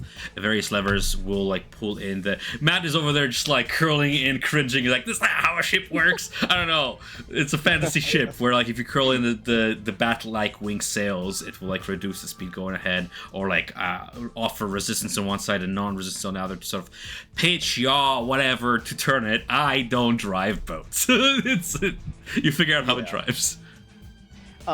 Once I kind of figure it out and I deduce it, and I turn over to Amber, I'm like, I give her a thumbs up. I'm like, I can't believe that worked, but that was really good. You, thumbs up. I feel kind of bad, but at least I taught him how to get a day off. Yeah. No, everyone deserves a little break. They seem. I think when they go up to the captain, they're like, Captain, my tooth hurts. He's gonna be like, why are you not on the ship? So like, well, that's why I wanted airborne. That is so hilarious you say that. As you guys are discussing all of this, you just hear the door to the lodge burst open with a flaming plume, and through the smoke steps this fucking grizzled looking, like pirate looking woman Cambion with like a broad pirate's hat with a phoenix feather through it, and she just looks at you guys and points a scabbard, that same golden scabbard you saw on the wall, at a lot of you guys, yelling something to our Cambions. You guys fucking punch it. Yeah, I hit the levers and do some stuff real quick, and I just yell out to everyone, like, hold on. Yeah, Amber will grab your wrist when she sees them come out, and that's when she'll death ward you. I'll take it. Casting your spell and punching the control to begin Soul's engine, and full blast, you blast it to get yourself out of there. You feel something yank at the side of the ship as the whole airship just leans to one side for a moment, vibrating before there's a sudden release as something gets yanked free. You realize the ship was moored still by chains, but you have just torn that mooring out of the lodge. You now have an entire piece of the lodge dragging with you on the ground as the ship lifts off, and just that whole weight strains against the side of the ship. Your whole ship is like keeled on one side, on like... I'll start breaking the chains that connect one by one. As you break it one by one and release that tension, the weight of it falls to the ground with a giant plume of dust and ash as the ship begins to rise up from a 15-degree lean to straighten up, the two balloons holding it aloft, and you guys make it out of there at such speed in a random direction where the Cambions, flying, exhausted from dashing forward, cannot catch up to you as they fall behind. In a matter of maybe 5-10 minutes, you outrun them. You have a barge. I really like the look at me, like I'm the captain now. I know, I saw it. It had to be done. Yes! That was pretty good. You, Tom Hanks. That was really good. Seeing as though like we're kind of off and kind of getting a little bit of way to safety after all the debris breaks, I would look to the other party that's with us, and I would gesture to them, staying true to our word that, you know, we could use someone on the helm of the ship, and I'll explain everything to them and take the time and, you know, kind of go through that to kind of, you know, more so keep them out of harm's way. We need someone to man the ship. Okay. They'll be able to help you with the rigging, any duties of the crew over here, moving the various cargo crates out of the way so you guys have a clear deck for any combat of sorts. You see Garrick is taking over his party sort of a little bit to help you in that regard, to sort of give them directions in that regard, acting as second in command as the de facto leader of his own party. That being said, as you guys are heading in a random direction with your navigator tools, you know approximately where you are, but from this point on, I'll have to ask somebody to roll me a survival check to just determine if you guys are heading in a specific direction toward a specific goal to navigate there. Otherwise, you guys are heading in a complete random direction and might get lost. I could roll survival, unless somebody else wants to do it. Where are you going? You should go for it. No, go for it. Quick interjection. I'm gonna, in the meantime, while we're flying and getting kind of whatever, I'm going to ritual cast Find Familiar, an owl. Okay. 30, let's go! Hell yeah. Sounds excellent. I'll also Death Word Orakai while they search for Kordakai. I was gonna ask them. Yeah. You mentioned that they were bringing some merchandise, some creatures. Can Yes. you repeat what creatures they have? Hunting trophies, horns, scales, all manner of like furs and stuff that they've been hunting around, and some live cargo that they don't specify. It's contained in a crate that's been locked away, and it took them a lot of effort to try to get whatever creature is within it into that cage. It's stored below deck, and you can see there is like sort of a half your height arch above the deck that leads to a set of doors that if you would like sort of lean and duck below it, it will open inwards to a set of stairs coming below deck of this ship. Yeah, I'll start like inspecting the merchandise and try to take a pic of the creature, but I think you said that it's in a closed cage or in a closed box. Below deck is complete darkness as your sort of dark vision takes over. In shades of black and white, you do indeed see many infernal iron crates lined up along either side of the ship, giving you a path forward in between the various beams and hanging doused lanterns of this place. And at the very far of the ship, what would be under the nose of the ship is a crate the size of like 2 feet by 2 feet. Tiny, like up to your knees in height, and as you're approaching it, it's rattling violently like in your direction. You can see it is secured by a chain to the front of the ship, like below deck, and as it rattles, it lunges towards you from the sheer force over there within, bashing against the side of the metal crate. It has holes on either side of it for air.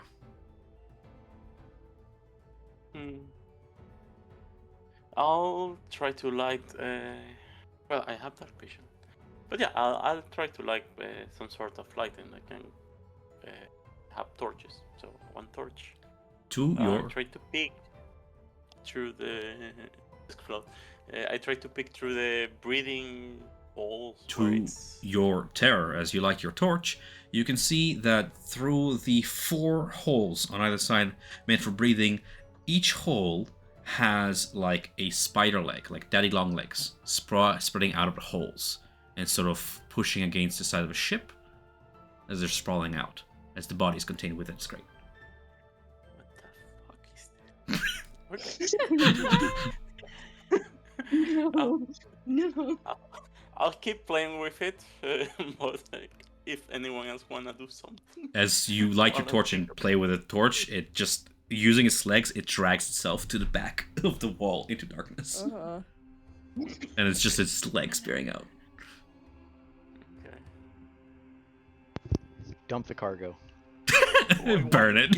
No, dump it. It's my new. Over the side. No. He can be redeemed. Okay. I have concerns as to what it is.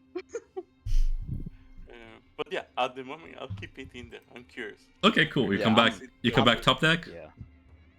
Yeah. You just come back pale face, just sweat down your brows. Like, all right. You won't believe what I just saw. Kael asks, are there any soul coins on their barge in chat?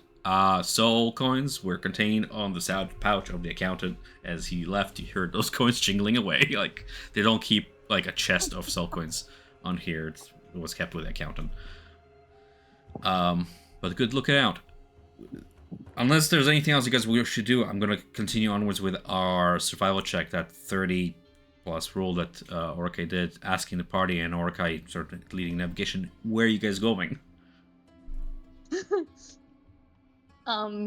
We have an What if I- opportunity while they're hunting the phoenixes to attack them when they're fighting the phoenixes. Yeah, so I'll say like we go in the direction of the rift of the elemental plane. Cool. If I knew that, I would have not asked for a survival check. That is the literal compass point, the visible from all points of direction, a giant pillar of flame cast skyward, piercing into the roof of the Slayer. You head in that direction for sure. But I'll keep. Or Yeah, we what's up? can use this barge to try to get up. Oh. And try to make it to our. Because if we can make it to the barge, then we can just leave. No, we Why need don't Kotam's no one head wanna for leave? Buck. Yeah, no one wants to leave. We have Yeah, Buck, don't we? No. No. Yeah, we got to get Mordecai's head, and we got We to have get. Corwin. We have Corwin, not Buck. Okay, I thought Buck was Amber- in the next. Amber like gestures for Kyle to bend down so that his ear is right at her mouth. She tugs his earlobe and goes, "I did not give like 6 different inspirational speeches about not running away for us to run away. It's not happening. We're staying." I'm the captain now. Look at me. I'm the captain. I am Captain captain now. I've gone mad with power, and we're killing this Kordakai guy. Well, then Alright, we so do where have am I an navigating opportunity. this to?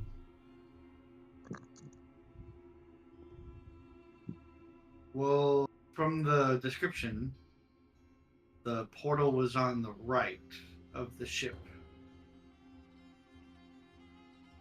So he's somewhere near the portal. Facing a direction in which the portal is on the right-hand side.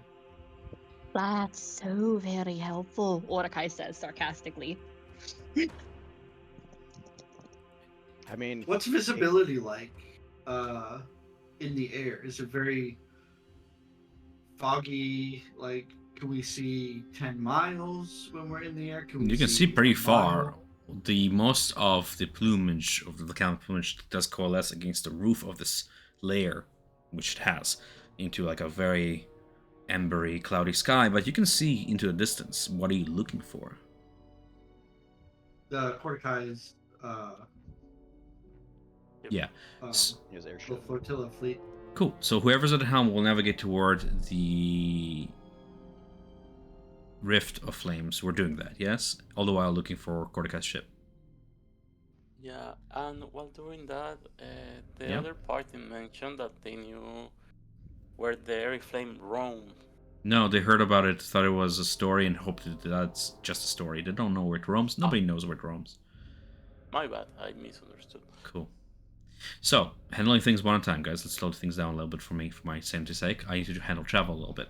5 miles is how much you guys travel per hour aboard this barge. You make your way 5 miles toward the rift, placing you on its edge. At this point, I'm going to have everybody take that 1d6 fire damage from traveling the plane of Phlegathos. The rules total being 6 fire damage, unless you have resistance or immunity to fire damage. Your traveling party also takes this damage. Some of them are shielded from it. Thankfully, the tiefling is very much comfortable.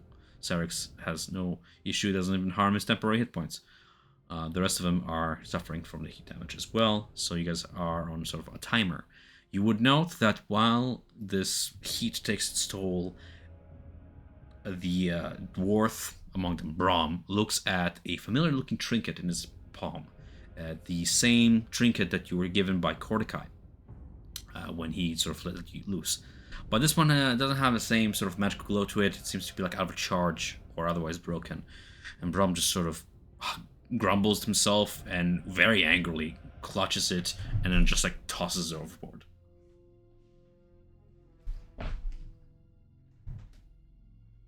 Amber, have you returned to my blood whale vial yet? Yeah. Okay, good. I was Well, going to suggest you return to it. You put the amulet on if you didn't, but good. I'll ask the dwarf what are you doing? He was teasing us, he was. Kordakai gave us this trinket to shield us from the elemental plane of fire, but it's worthless now, out of charge zone. That's like 3 hours. Piece of garbage. It was cool, I lasted.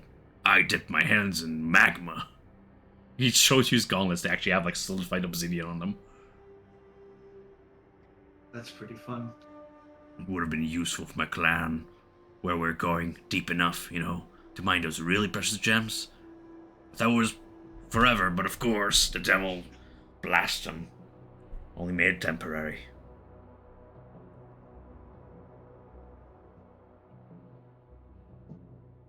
I should have saved it. Damn thing started ticking as soon as I wore it. Could have saved it, I'm a fool. Could have sold it too. Ah! He just gravels himself.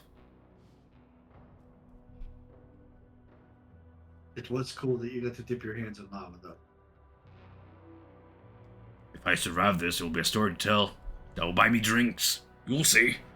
He just sort of clinks his like hands together. I pat him on the back and I say, I'll buy one of those drinks for you. Just keep me alive. Remember, you promised. And if you break a promise, I'll remember. I remember all my grudges. I have a book of it, in fact. I also remember my grudges. Ah, fellow grudge bearer. You're okay for an elf. Like, I don't know. And Orakai gives him a smile that has way too many teeth in it. He's working on that, the smiling thing. What's our plan, anyways? Better. No, this is like 4 times better than it was when the first time. It's really improving. For our first time, and it's looking great. What's our plan, anyway? Are we just gonna be circling this pillar of fire until we find the big devil? I was thinking that we can use our ability to scry on the people around Mordecai. We can wait until he finds what he's hunting and then attack him while he's attacking his quarry and kind of hammer and anvil, right? He's on enemy on one side and he's got us on the other side. That was maybe what we could do. It is a good idea. His beaters will be busy trying to get them out of the nest and whatever else they may be doing. They might be separated for a small bit of time. Give us a little bit of breathing room. It did take him a good minute to catch up once we engaged the Leviathan with the beaters. He was quite far behind. That would give us an opportunity to get on board with all of his support engaged with whatever he's hunting, and then it would just be us versus him. Aye. This bitch here is really slow. He taps the ship. He ain't no dragon. Well, I'll try and run. Come to think of it. Damn. I hope we don't come across one. Actually, I had an idea. The elf that we have, Thalindra, you said she has like really good fire magic. I think like in one of the little excerpts, like focus some of her vocation magic toward like a fireball or something along those lines. Yeah. If we needed a boost, and forgive me, I'm kind of like going off the rails maybe a little bit, but like, could she channel some of her magical energy, like fire, into the engine to like give it like a speed boost or like an evasive maneuver, like if we need that or something, to kind of help since we have like a lesser ship? I'll try. Okay. She says, all the while sort of one hand on the railing looking down, clearly with a slight fright of heights. Well, never know. Might come in handy. Okay. Other than that, I'm just going over navigation spells. I have my owl companion now. As soon as we get within eye shot, sorry, I need to look at one thing on my sheet. As soon as we get within eye shot of him, of Kordakai, I'll just wait until we see him. Yeah. Okay. Cool. I was gonna ask you, Nick. You have the draconic amulet, right? Yeah. Do you plan to use it on this fight, on this encounter? I was kind of playing it by ear. I don't know what we're gonna expect. Maybe. Do I'm asking you because think if you not, might want it? yeah, that's it. Like if not, Yeah. I'll definitely use it. Yeah, it would actually be great because I have a lot of other spells to concentrate on and to kind of spread that out. And you're really good at sneaking and hiding and being maneuvery, so I'll give it to you. It's Summon Draconic Spirit. Yep. Cool. I don't know if you want to pull that into your inventory. But yeah, let me take it out. Yeah, doing that now. I'll hand the dial over.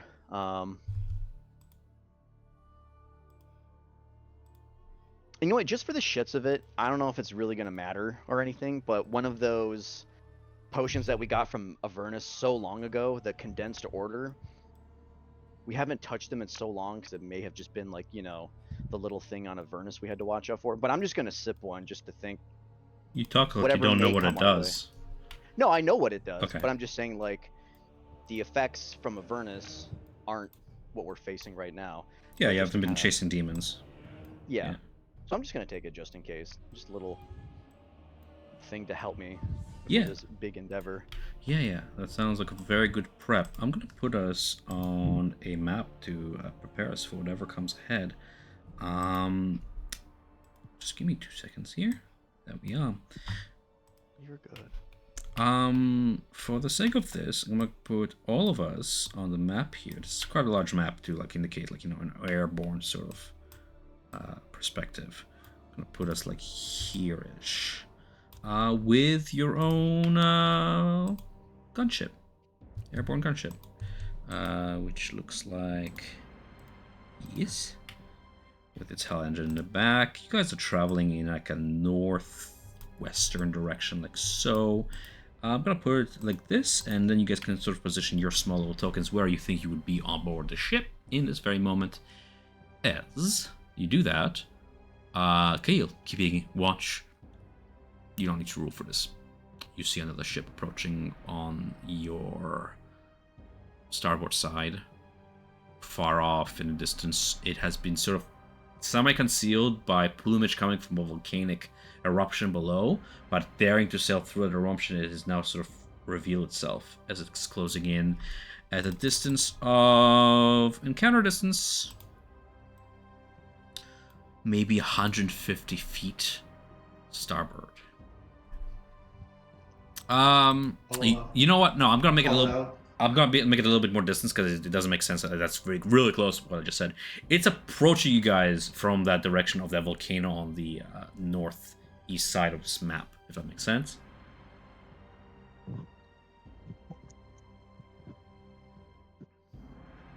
And you can call out or whatever you want to. Yeah.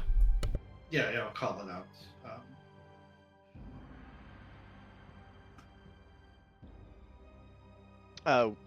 When you call out the ship and everything, that's kind of my cue. I'm going to, take my little potion of condensed order, get all my stuff, ready, slick back my hair, kind of get my vest all nice and, ready, maneuver. And then I'm going to put my hands together and kind of force the magical energy that's coming from it from a 4th level spell. And I'm going to take Average Black Tentacles, and I'm going to condense it into like this little tiny bead, like this bright light, and it's about like the size of like a medium-sized marble or something, and give it like a nice little toss. But then I realize that's such a bad idea, and I catch it and kind of carefully, hold on to it real quick, and then I'm actually going to give it to my owl, and he's going to be perched right next to me. You're muted there, boss.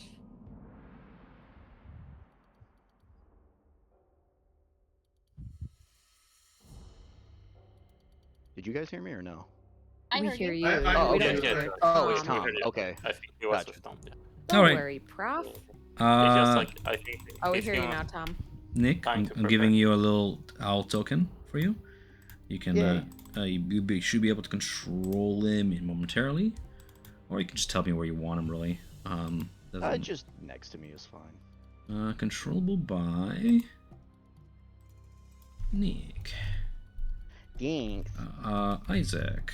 It's not taking any names. Why? What's her name on here, dude? For the owl? Blazak. That's it. Yeah. Your name on Roll20. Okay. Yeah. Can you move the token around? I'm trying to find it. It's just a little guy here. No, it's I invisible. don't see it at all. Oh, it's behind the. Oh, the it's under. flagship. It should not be. Okay.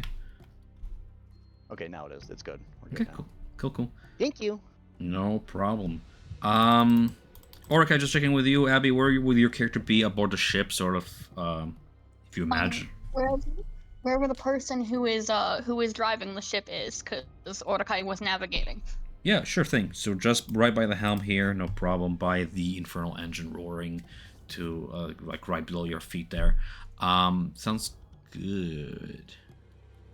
Cool. You guys have an opportunity to do anything else if you wish to do an ambush. I mean, an ambush is hard because you guys see each other if it's very open skies. I was trying to think of, like, how could you ambush possibly, but it's sort of, you guys spot them approaching, and they are very sharply turning towards you, another ship, to get a close eye in. And as it approaches, at the very helm, you can see the beautiful silhouette of Fiona at the very spike helm of the ship, the very head of it, sort of leading out, holding on to like chain rigging, and casting forth this like flame ball in her hand that seems to oscillate with her power. And as she draws close within this 140 feet distance, can we have everybody make me a DC 22 Wisdom saving throw, please? I won't because I cannot succeed. You should, because I said so. I don't fucking what? Okay, sure, like. I want to see what the roll yeah, is, nat man. 20. Okay, you want to see some dice? I get it. It's D&D. Like, I don't want to roll dice, DM. What do you mean? No, it's just I can get 21, not 22. It's okay. If I roll out not 20. That's what I got. I got 21, but it was a natural 20. Why is this on? I'm gonna have everybody then after that roll me initiative, please, and let me know what your result is, Abby, and I'll add your turn to initiative as well as you guys get that very desired airship to airship combat. I'm going to re-roll mine. I'm gonna say this. I'm gonna be improvising rules a little bit here, borrowing from Ghost of Saltmarsh ship rules and the Center of Vernus fucking rules to do with like infernal war machines, where whoever's at the helm, you are spending your initiative navigating the ship. You can let go of navigation and the ship will just sort of drift at its current speed and direction it's going. Right? But otherwise you're at the helm. So who is at the helm at the start of initiative? Do we have one of the other party members be at the helm, maybe? Sure. Garrick will take over if nobody else took over for him. Yeah. Sure. Garrick is at the back of the ship navigating by Orikai's side. Sort of the hell engine, I'm going to say, sort of on the very... right between the two balloons, like rattling away. There are various input contraptions below it to interact with it. A little hatch to put like a new coin in and sort of seal the hatch. Like working a tank. And there's a whole like... undercover, you have a half cover while you're where Garrick is navigating away the ship with all sort of consoles and levers and stuff around you to control it. So Sounds good. Even with Tides of Chaos, I failed the Wisdom save. So is there anything that I need to know now, or? Yes, I'm getting to it. I'm just handling one thing at a time. So anybody who ruled yeah. Sorry, I wanted to let you know that my initiative is 13. Cool, thank you. I'll add your initiative to the turn order with a 13. Anybody who ruled below 22, you start this combat frightened of Fiona, as she has a certain aura of fear, and it's a special aura of fear because she is the Archduchess of Hell. As she is, you can roleplay this as you will. When a creature starts their turn within 120 feet of Fiona, they are within this aura of fear, have the fighting condition until they leave this aura. A creature that succeeds on the saving throw is immune to this effect for an hour, so you'll be immune to this for the duration of this encounter. I re-rolled with Indomitable, a 31. Awesome. So anybody roll below 22? Aside from Ivan? Me. Okay. 23. Keep in mind, frightened of Fiona. Does anybody need a review of what frightened condition does? Yeah, if you don't mind. Okay. I put it on chat if you want to read. Thank you, Alright. co-DM. I appreciate you. All right. Frightened condition. Frightened creature has disadvantage on ability checks and attack rolls, while all of the source of its fear is within line of sight. The creature cannot willingly move closer to the source of fear. I'm gonna say that's using your own feet. Obviously, if the ship is pushing you closer, then you're not gonna stand there and let. I'm jumping off the ship. Yeah. No. DM, I fear the sun, but the Earth is moving. Do I dig into the ground? Like, no. Yeah, you just can't use your own movement to move closer toward that entity. But that's that. Awesome stuff. I'm gonna go ahead and navigate over to my music here and put on some terrifying combat music. Do I repeat the save on each turn, or is that an action? You do not repeat the save on each turn. You only get out of this once you distance yourself away from Fiona, or if you cut your line of sight, you're still under the effect. But all right, thank you. this lasts until you escape Fiona's aura. Big bosses. We need a paladin, guys. Yes. Did you say that Fiona was on like the bow of the ship? The very front of the ship. If I were to open the ship sort of schematic here on the big screen and see how the nose is this sharp pole-like contraption on the very front, there's a word for it. It starts with P, and I can't remember it, like pillared or something like that. The prow. Sure. There's a specific. I think it's the prow. Yeah. Sure. She's on that, like sort of latching on with one arm onto the rigging with a wide smile on her face, sort of thing. Anyway, I don't know if the ship schematics are opening on your end or not on my end. Roll20 is having a hard time. It's rolling. It's rolling. Yeah, it's rolling. Roll what? All right. So I'm gonna go ahead and roll initiative for my ship's crew on what is clearly Corticai's ship. Would you also be willing to do the initiative for the owl? Yeah. I have the stat block on a separate page. It's not interactive. 1 second. Thank you. I want to fix that though, so you can just shift up, click it, and you'll have the stat block. Blazak. So much for me to do as Dungeon Master and not the players, and I'm really waiting for the day that changes.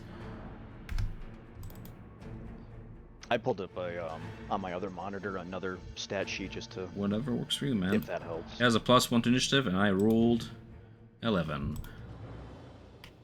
Cool. If it's still rolling for you guys, by the way, the image, just reboot your Roll20. That's what I did. I'm not gonna wait for the shit to load up on my end.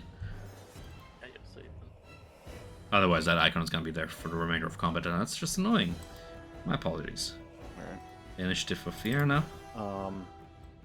For you guys, I rolled a 31 initiative. If anybody wants to switch, if they think they got something to rock off the, combat with and everything.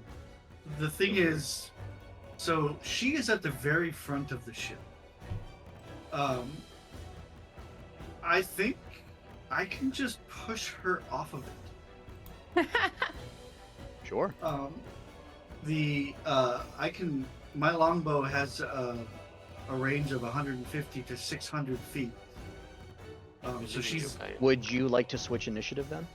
Sure, and then yeah, I'll just try to, because there's no save for the push. She just pushed 10 feet. Is that right? It's not a contest? Nope. I'll link it. Features and traits. Cool. I'm placing Kyle at initiative of 31 and Professor Zero at initiative of 5. I believe Orakai, just reminding you, you also have the alert feat. With your initiative of 13, real up to you to coordinate with the team if you want to switch your initiative with either Marcella or Amber, or Daizerov, who are below you. Up to you. And also you're muted. I think we're both like right after a 13 anyway, so for me there's no use switching. I'm good. That's not right. I'm happy to switch with Isaac. 9. There we go. I already switched with Oh yeah, I can switch with you. Yeah. So I have you'll to go be. to a 5. Yeah. So I'm you'll fine be with at that. the It gives very me time to bottom. prepare. Okay, that's fine. I'll take the 13 then. Yeah, look at us switching things up. Taking advantage of all the various feats and stuff you have. Sorry, putting the 0 of your initiative now is 13. Correct. And Orakai, your initiative is at the bottom of our list at 5. Sorting initiative from top to bottom. We have Kail at the top of initiative. Ready. I will. Yeah. So the tactical mastery lets me replace any mastery with a push, sap, or slow. And since I have weapon mastery with longbow, and then the push, the compendium is being silly. It's not loading. But yeah, it's just when you're hit, you move 10 feet. You're forced to move up to 10 feet. If it's large or smaller. Do it. So I will shoot at her. First attack. At 15, your longbow shot across that range misses the target. Okay. Second attack. Misses again. And third attack. Damn it. Misses again. My boy. Yeah, it's not a magical bow or anything like that. It's just regular.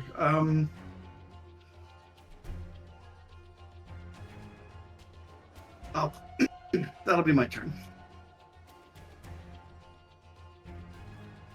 Okay, as Fiona watches the bow arrows fly past her head, she fists the balls of fist and wraps her fingers around the mote of flame before her and sends it flying towards you. As you hear her whisper sail through the winds of Legathos, the hunt begins. She will use her legendary action to conjure Hellfire. Fiona chooses a point she can see within 150 feet range of her. All creatures in a 20-foot radius sphere center on that point. Make me a DC 25 dexterity saving throw, please. So, I'm gonna go ahead and then conjure that 20-foot wide orb. 2 seconds, please.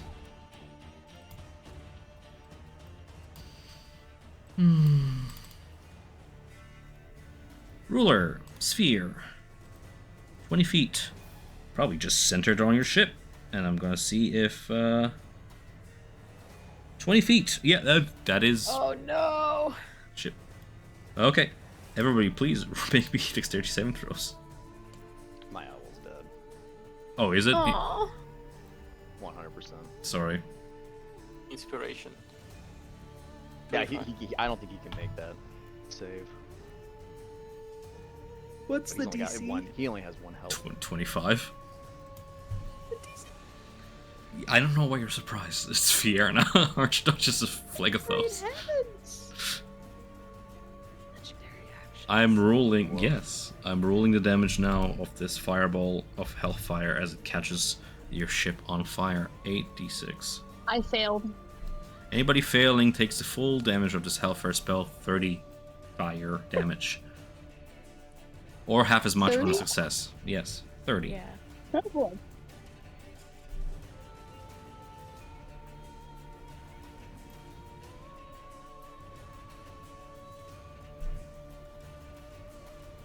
Is anybody vulnerable to necrotic damage for any reason? No.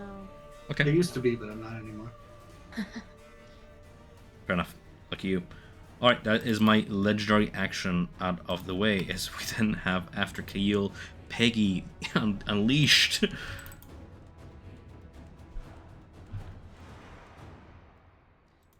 Checking my stat block real quick. Peggy, luckily for you, only has certain spells that are within range at this point. Peggy channels an incendiary cloud spell. in your direction, focusing with her concentration. A swirling cloud of smoke and soot shoots through with white hot embers, appearing in a 20-foot radius sphere centered on a point like 5 feet in front of your ship where it's headed. This cloud just blossoms forth, heavily obscuring what's ahead of you. And will last there while she concentrates on spell. As it appears, everybody except for Garrix and Orakai, you two are yourself in the back of the ship, shielded by the helm station where you are. Everybody else, you are ruling me a DC 17 dexterity saving throw against Peggy's incendiary cloud.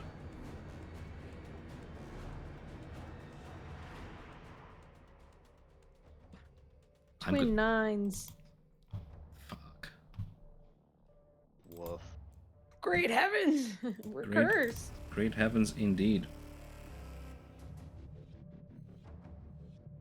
Looking up damage, 10d8. Jesus. Yeah, we gotta get closer. Yeah, we need to move in ASAP. Those of you failing to save, take it to. Fuck! Fuck. This is so fucking brutal, dude. I rolled 55 fucking damage. Yeah, 10d8 is 80. So yeah, we be on average. Is anybody down after that? I'm definitely gonna use something on myself, but I'm pretty close. I'm gonna use a chronal shift, I think. How far are we? You're within 30 feet, you makes an attack roll, an ability check, or a saving throw. Yeah. The range on these is bigger than that? The range of that is 150 for incendiary cloud, yes, if you're asking.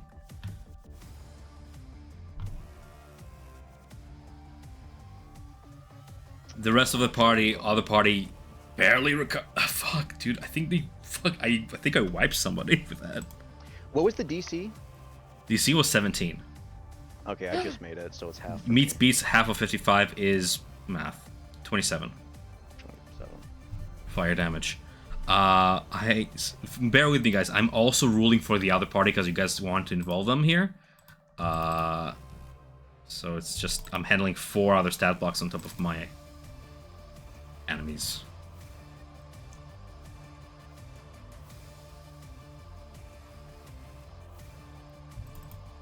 $19 was the temporary hit points you gave all of us, right? Or just the priest? Yeah. No, just the priest. Oh no! As the incendiary cloud dissipates, well, it holds. It's blasting ahead of you guys as it treads the front of the ship in plume fire, blasting out of it by the sheer combustive force of it. You see the mage Celine Reve fly, a charred corpse, the wand in her hand loosened out of her grasp, clinking on the side of the ship. She only had 40 HP. Poor girl. Fuck. Well, I mean, sacrifices must be made. Play stupid games, okay?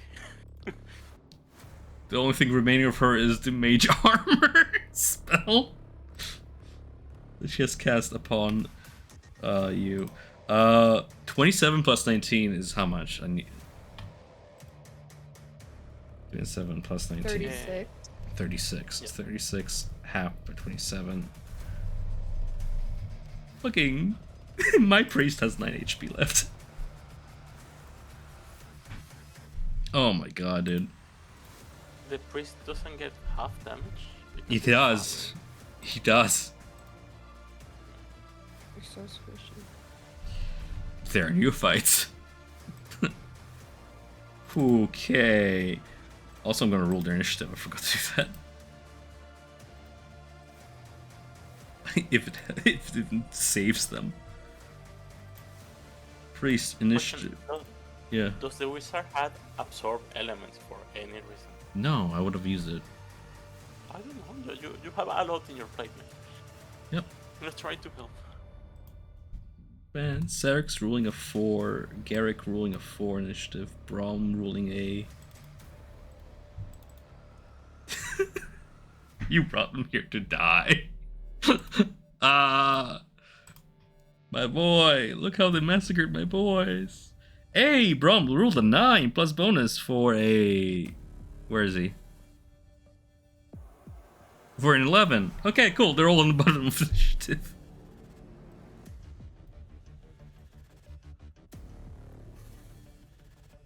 Okay, sorry, I handled that. Cool. Whew, big combat. Luckily, as Peggy holds on to that spell, shredding the front of ship where you guys are headed currently, she's holding on to concentration. Visibly so. So I'll put the concentration token on her. Yeah. And that's gonna be... Fuck, dude, I ruled Cordyceia and Syrinx at 17. Fuck, dude. Is what it is. It is what it is. I hate wiping, but, I mean, it is what it fucking is. The Pete Fiend Death takes is his a turn. part of life. Yeah. He is not in range, so he's going to use Hellfire spellcasting. Cordyceia, laughing with much excitement at the beginning of the hunt, casts his Hellfire spells. He can cast Fireball twice, requiring no material component, or Fireball range, guys. 60 feet or 120. Who has Fireball on their spell list? I do not. Okay, I think then it's I'll... only 60. 60? Cool, you guys are out of range. Yep. Hold Monster is probably also out of range in that case. Nope. Hate to say it though, but to be fair, Fireball is 150 feet. Oh my god. Oh. Oh my god. Yep, 150. I can't even counterspell it because counterspell is 60, and I don't Yeah, have you can only distance do spell, and 60. even if I did, it would only be 120. I was looking at that too. Frick. We need to get this show on the road. Wall of Fire. I'm just looking up spells here. Wall of Fire. Can I cast that midair, or does it have to be connected to ground or walls? Put it on the ship. Yeah, well, that's what I'm... 120 feet. You create a wall of fire on solid surface. On a solid surface. It has to be on the ship. So it will travel with the ship. Okay. Can replace one fireball with Hold Monster or Wall of Fire. No, I'm fucking doing Cordyceia to his stop ability. A Wall of Fire conjures forth at a point where I can reach from Cordyceia. Let's measure. Hopefully he's not too far away. Otherwise... Oh, I'm not even fucking close. I'm not even fucking close. How did you guys measure our 120 feet? From Fiona, maybe? We're not line 120. tool. Yeah. 150 is what I'm measuring. So you're luckily out of range of that and that. You said 150 feet for Fireball? Yeah, 150 for Fireball. 150 for Fireball. On the starboard side of the ship, right above the right balloon of your... what's the name? Zeppelin balloon. A fire plume explodes outwards above where Marcella is. In a... blossoming outward in a Fireball range of... 20 feet? Yes, that one I know. It's a 20-foot radius. You know what's stupid? In the new sheets, they don't put the spells on the sheets. I have to look them up every time. In the old sheets, the spell was right there for me to look up. Ew. That's really stupid. It is very dumb. 20-foot radius sphere exploding out from this range catches just Marcella is what I can reach. Just Marcella, make me a dexterity saving throw, please. DC? 21.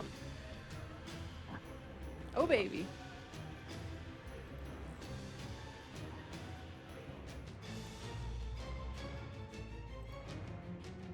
Fifth level. Fireball. Fifth. Yeah, don't roll damage for me. Like, I have evasion, no damage. No damage? Okay, so you duck out the way of that. Okay. Just as part of spellcasting, not really catching in it. A second fireball, like, catches you guys slightly off guard as it explodes out slightly behind the ship where Amber's standing, just sending your hair just flowing forward with the sheer force of the explosion there. Giving Syrinxa her turn, moving right along initiative here. We have Syrinxa flying. She's flying beside the Cordyceia ship, airborne upon her wings. The Horned Devil closes in a flight speed of 60. Is this far? She closes in distance. She's about 80 feet away from your ship at this point. I'm checking the ranges of her various attacks. As she has this searing fork in her hand.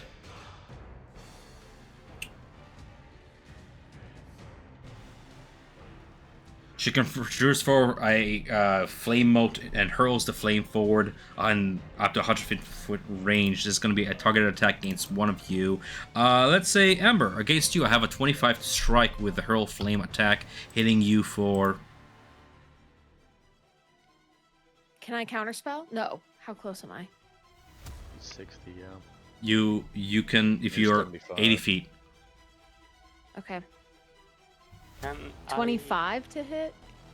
25 to hit against you, yes. Okay. I take it. I can't shield that. Okay, no problem. It's 30 fire damage against Amber. As that. I am down, so nighty night. No death ward on me. Okay.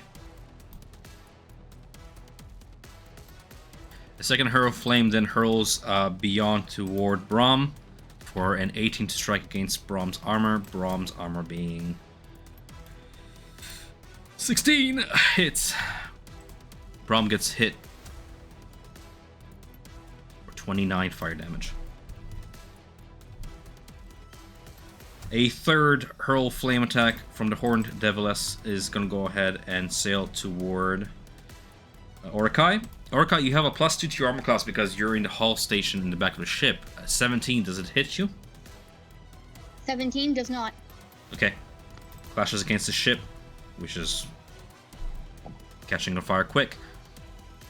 Ending the Fiend's turn, giving Professor Isaac Deseref the turn here. So my plan with what I want to do is I want to completely cripple their ship. And so with Wall of Force, it builds an invisible, wall of force. And it can hang, it can be suspended, and, all that stuff.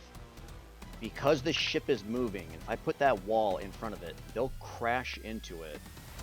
Do you need to put a wall of force on a solid surface, just like I need my wall of fire? No, because you can suspend it. Then it will collide with it like it's a wall. Yeah, you can have a free floating or resting on a solid surface. You can free float it. And so I'm going to build a wall in front of them so they crash right into it and hopefully just fuck up their ship and cripple it or try to destroy it. Okay. With the amount of momentum. So that reaches out to 120 feet, so it'll reach out right in front of their ship. And it's going to be... Let me get my little drawing tool out here. Yeah, for sure, man. 120 feet is like over yonder. Yeah. And then it's going to be up to 10 foot by 10 foot panels, 10 feet, which is 120. Okay. Last time I used the hemisphere dome, it was a little bit different. 10 10-foot panels, so 100 foot long or any arrangement?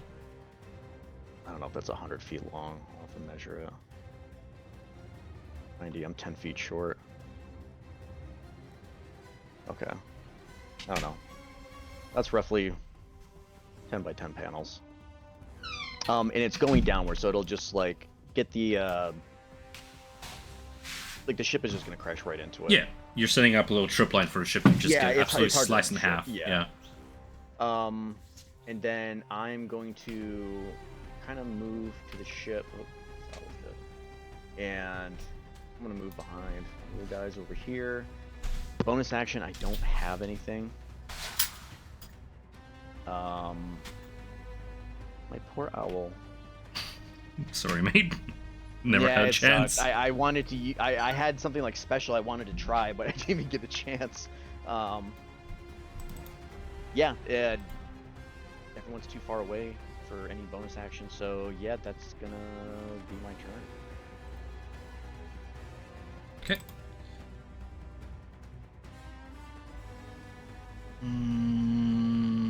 Sorry, I'm just checking legendary actions before giving Ember the initiative here. Ember, on your initiative, you're down, right?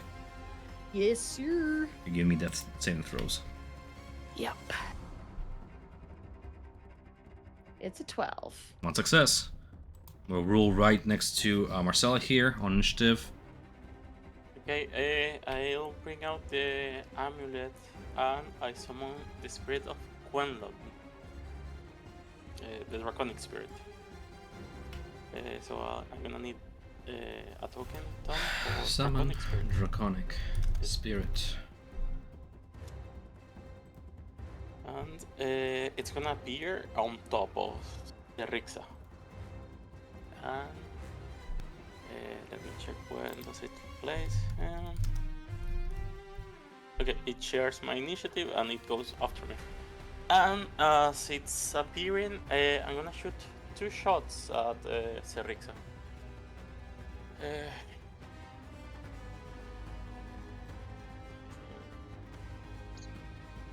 What's the name?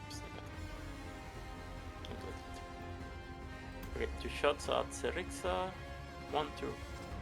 Yeah, those are 24 hits. Oh man, but I'm still loading Draconic Spirit. 24 hits, yes. Okay, so I'll sneak attack on that, obviously, because bro. It's gonna be radiant damage. So a total of 19 radiant. And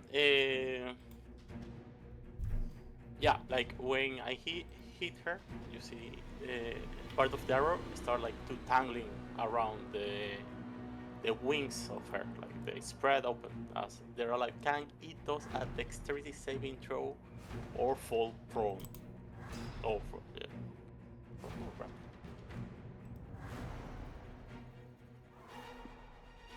Oh my god. 27. Okay. Yeah, that succeeds. And with the second shot, yeah, no damage. Can it do a strength saving throw? DC 15 magic effect of my bow. 27. It passed. So total 19 radiant, and that's my action, bonus action. And now I have the summon spirit.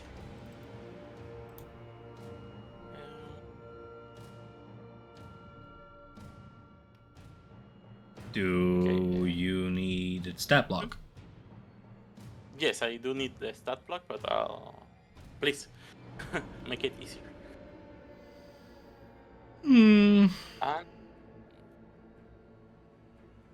I'll be jumping out of the ship with the broom. I'm flying next to it to get cover out of the ship.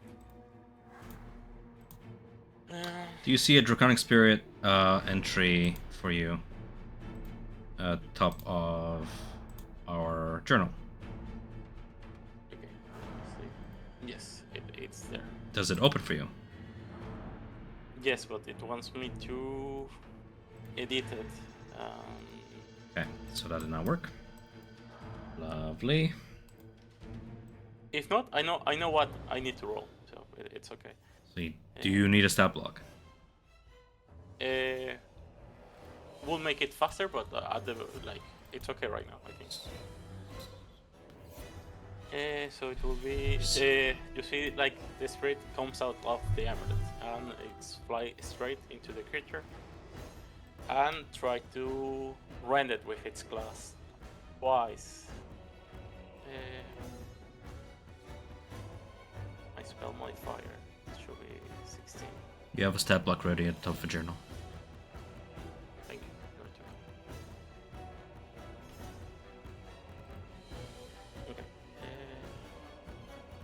1,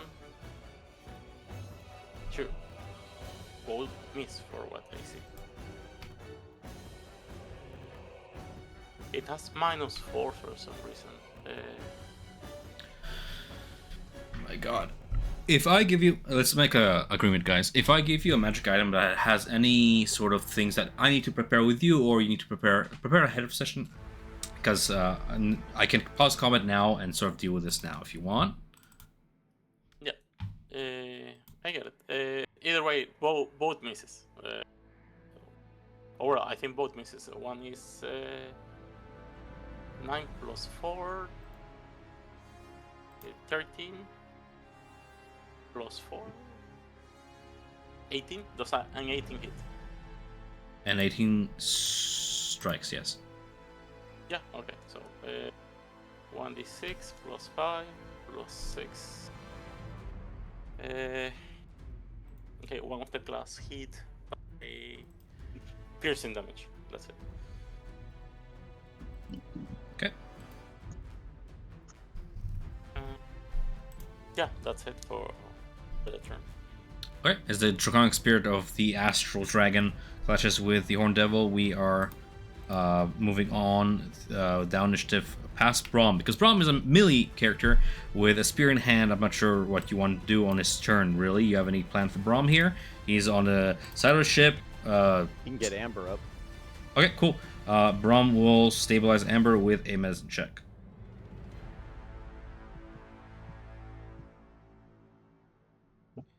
Medicine is wisdom, yeah? Yep. I need to roll a 10 plus here, I believe. I rolled a 15 plus bonus for 16. Stabilizing Amber. Yeah. And just yelling out to say, she has vials in her pockets, check for them. Any healing potions. If I... Yeah. Okay. Do you have healing potions? Should Braum be searching for them? I do. I have 2. Cool. He uses the actions on his turn to administer one to you. It's what sort of potion? Common? Yeah, 2d4 plus 4. Plus 2. Amber, you're up with... Sorry, plus 2, yeah. 7 HP. I'm gonna enjoy this next cycle until I drop again. Survive. Yeah. If anything, she rouses because he has like sooty hands and it kind of is yucky to her that he's touching her. Yeah. Complain all you want. He places a very large studded shield between you and the imposing ship, sort of preparing to bash away any incoming attacks. So he's sort of shielding you as much as he can. Dwarf size shield, but tries his best. On Fiona's turn, do I have 90-foot range? I need the ship to close in distance at the end of a turn. No, cannot do that, cannot do that, cannot do that, cannot do that. Fiona braces for closing in. She's gonna go ahead. Actually, the dragon is right there. And the dragon has 50 HP, right? From your spell? Yes. Okay. Fiona targets the dragon that she can see in front of her with a mote of flame sailing hence to the dragon. Dragon makes me a DC 25 dexterity saving throw. I was gonna say, there is a wall of force in front of Fiona. Yeah. Cool. So...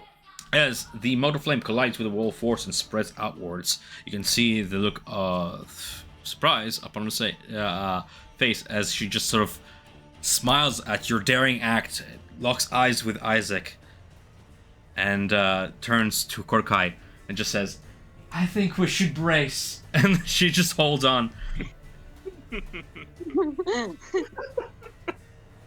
Oh, got the little raccoon hands going like, yes, smash into it. Orakai? Are we actively... Yeah? Oh, go ahead, sorry. Are we actively what? I was just going to ask, actively moving in the air so we can... Yeah, at the beginning of the helmsman's turn, the ship moves. Oh, okay. I had the wrong guy in mind. It was the dwarf. Never mind. Sorry. Garrick is the He's the commander. Yeah, the bannerless one. Mm-hmm. So, sorry. Orakai. Abby. Yeah? Your turn. Okay. Is there anywhere I can aim around the wall of force? Do you have... It's 10... Yeah. It's 10 by 10 foot panels, and I stretched it across, so it's kind of like... You would have to, arc something over, kind of. Yeah. But I don't know what the rules of that would kind of be like. Wall of force is invisible. That's the whole point of this ambush. Yeah. Just saying. But if you can... I just saw the fire go across it. If you have... Orikai's on the same side of the wall as the lady, isn't she? Yeah, there is one of the devils is in our side of the wall. Yeah, it's 80 feet. There's a horned devil that works for Orakai that's fighting a spectral dragon right now in front of the ship. From you, distance-wise, it's about 85 feet. 85 feet, and they're are they on the ship or in the air? They're in the air between your ship and Kortikai's ship in mid-air, engaging with a spectral dragon. Okay, so that spell's not going to work. Give me a minute. You can move up to the rigging, onto the balloons if you want to close in closer. How much range do you need? I just need to be able to get around the wall, but the spell that I was gonna use is an AoE, not very good for one opponent, so. Okay. The wall of force is way behind. You can hit the devil that's fighting the spectral dragon, no problem. The wall of force is... Yeah, that wasn't the problem. The problem is I'm switching spells because I'm not gonna use an AoE when I can't affect multiple people. Okay. Just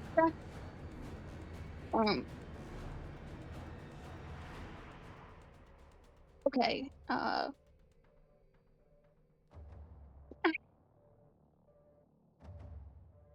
did my... Sorry, having some technical difficulties. They're good. There it is. Thank God. Is there any way to get within 30 feet of this person? No. Can you become airborne? I could cast fly on myself, yes. You could fly closer toward the devil, but you would leave the ship behind. Yeah. You could hold off your action till your yeah, allies I'm bring the ship closer. Yeah, that's what I'm gonna do. I'm gonna hold off my action because I'm like, shit. What are you holding? What spells? I'm going to hold. Ooh, that was not English. Blight until we get within 30 feet. Okay, sounds good. Casting Blight, casting that spell slot, and focusing Blight in your hands. You ready for the ship to lurch forth as Serix calls upon some divine magic of their own. Garrick maneuvers the ship and moves it. Everybody's in consensus here. I'm moving the ship with consensus with the party here. Sort of, he would work with you guys communicating as he's navigating here. He's gonna pivot it port side to toward the right and begin to sort of close in distance to essentially go onto like not a collision course, but a boarding course with the other ship. That's what we're doing. Sure. Yeah, I would say going for a board and getting close, yeah. Okay, cool. Guys, help me out here. I'm gonna spawn the location of the ship where it will be once it finishes this maneuver, and you guys are gonna, once it's placed, place your tokens accordingly to where you were, if that makes sense, with like a sort of a rotation matrix. That way I don't have to grab all your tokens and do some funky stuff with them. So ship will travel 80 feet this way with a pivot, like so. Okay, place your tokens where you would be, Orkai moving yours accordingly. Don't worry. But and then put this in the back. So Thank you. yeah, it's all good. I'm fixing it. Right, Ram is over here. There we go. There. Old location gone. Beautiful. As you guys have sort of navigated there, keep in mind, Garrix has navigated ship on a collision course with your wall of force because he cannot see it. They're gonna hit the Hold wall here. of force first, and then. Okay, I'm just your seat is happy. You know approximately where you cast an invisible wall, and you're holding up to that spell. Always been a weird spell for me because it's like invisible to the caster too. And at that point, once he completes that maneuver, rounding around the spectral astral dragon in your midst, Orkai, your blight spell can go off as you're within range of the horned lash tongue devil. Casting Blight. Yeah, currently rolling. Am I okay? I don't know how the spell works yet, so let me know if I need to roll any saves against it. Constitution saving throw. Constitution saving throw, thank you. I have magical resistance advantage on this, unfortunately, but still. Okay. Constitution. So I need a Constitution saving throw. Yeah, I'm rolling it. 15. That is a fail. Nice. So you're taking 34 damage. How's it feel? I'm just glad you guys are not TPKing. Everyone wipes. They all die. Orakai just bursts into laughter after the spell goes off and hits so well. And I'm gonna bonus action innate sorcery, and that so ends my turn. Nice. Oh, What? I Yeah, have what's a up? question. How high are we? Sorry, I'm sorry, man. How high are we? It's every time I take a breath to speak. What is it? How high are we? Like, Uh, 50, 200, let's. 1,000? I'm gonna say like 100 feet off the ground, just because it's an easy. It's good cruising altitude. Beautiful. 10 stories above the ground. Yeah. Matching height with other ship. It's where it seems to be where the hot updraft is ideal for sailing. 100 feet. Yeah. Lean Oh, thing. cool. That's it.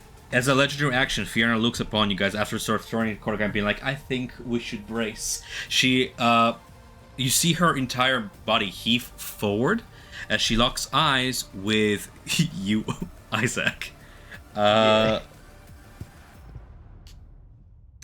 You feel heat plume from beneath your feet.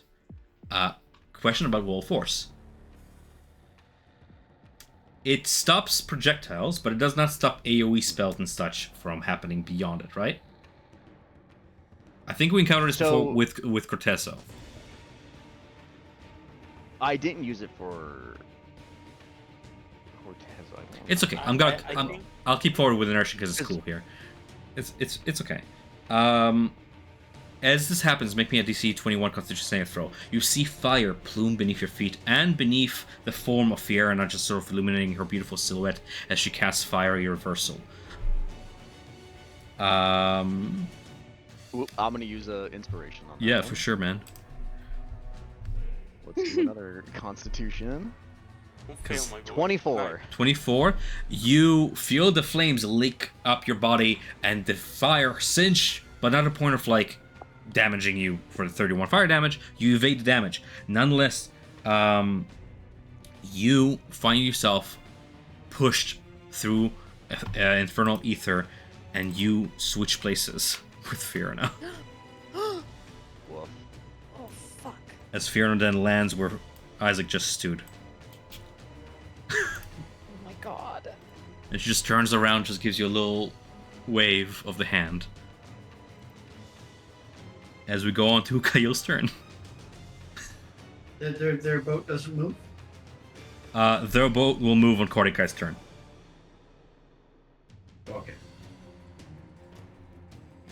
As she's standing right next to me, I'll simply say, well, hello there. And... No, that's my line. Hi, big guy.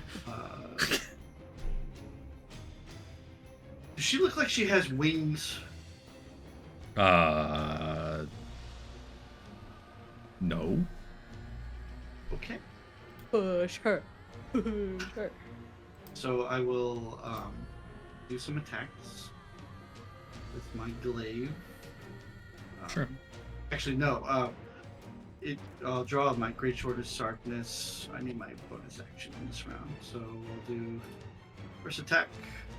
21. 21. Strikes. 26. As you hit her with your strike, a wreath of hellfire flames surrounds her, covering herself in her fire. You take 3d8 fire damage in retaliation. And she's pushed 10 feet. Nice.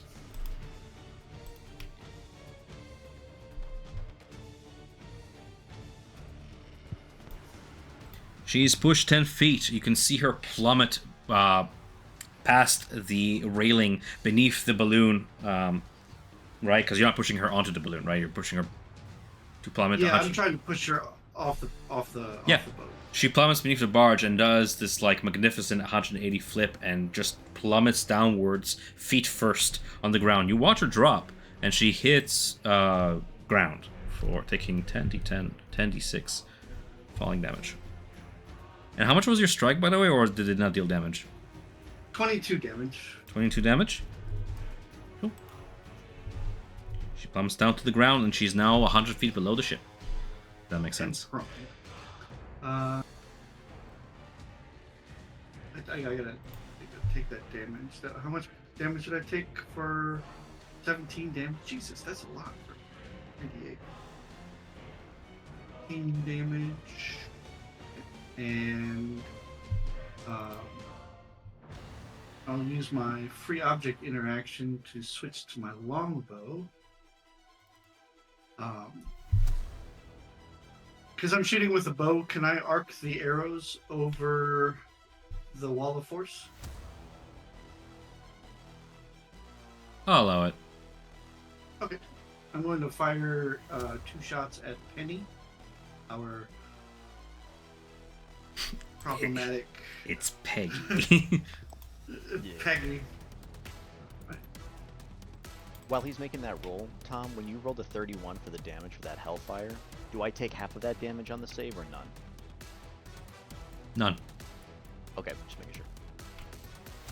So first attack, 22 to hit and 11 longbow damage, and she is pushed 10 feet.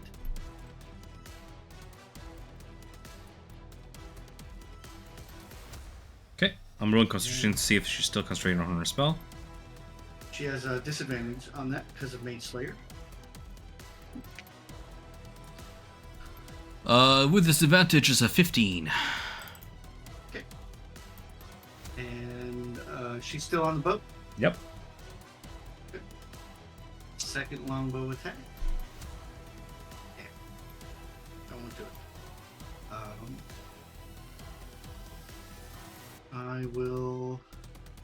I'm gonna action surge and shoot Becky again. Critical hit. Nice. Nice. Quick damage. 15 damage, and she's pushed 10 more feet. At this point, barely hanging on to the backside of the ship. Attack. 18 to hit. 18 strikes. 12 damage, and she's pushed 10 more feet.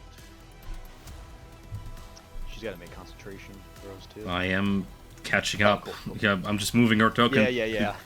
You see her plummet off the backside of the ship down below it into the mouth of the volcano below.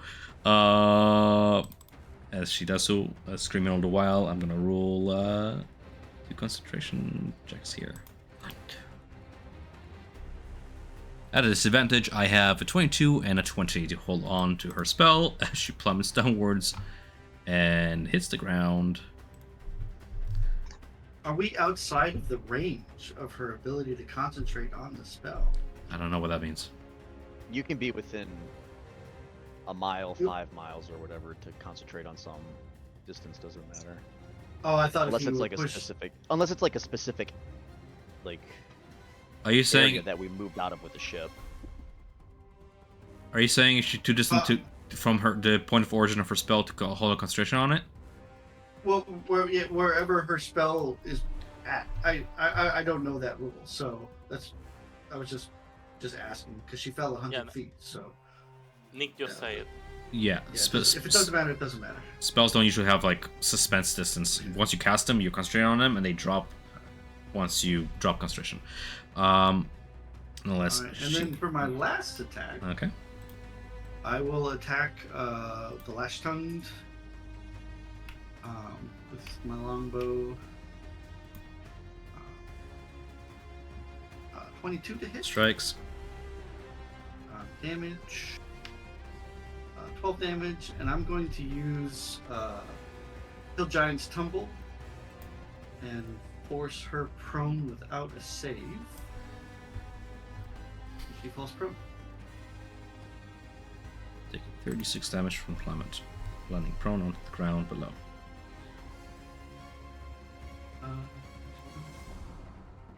Alright.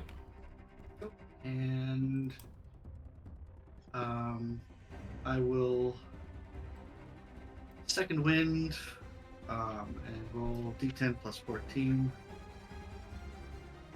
1d10 plus 14 for so 24 health. I heal. Okay. 4 plus. And that is my turn. From far below, A figure rises onto her feet as Fierna, having survived the fall in her own home and plane, brushes off the dust and looks up at the ship floating up above her and raises up one single hand with fingers raised, snapping forth and conjuring forth hellfire to chase up and blast from below the ship in a cone upwards, surrounding you guys in a plume of hellfire once more. Can I get everybody aboard the ship to please make me DC 25 dexterity saving throws? I can't do anything. I'm sorry, guys. Yeah, me neither. I'm outside of the Night, ship. night.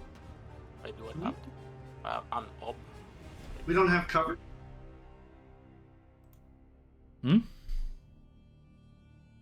Goes around corners, surrounds the ship in hellfire. Can I get everybody to roll me those dexterity throws? Anybody that fails DC 25 takes 26 fire damage or half on a success. Half of 26 will be 13. I'm back down. Holy shit, I passed. Hell yeah. Okay.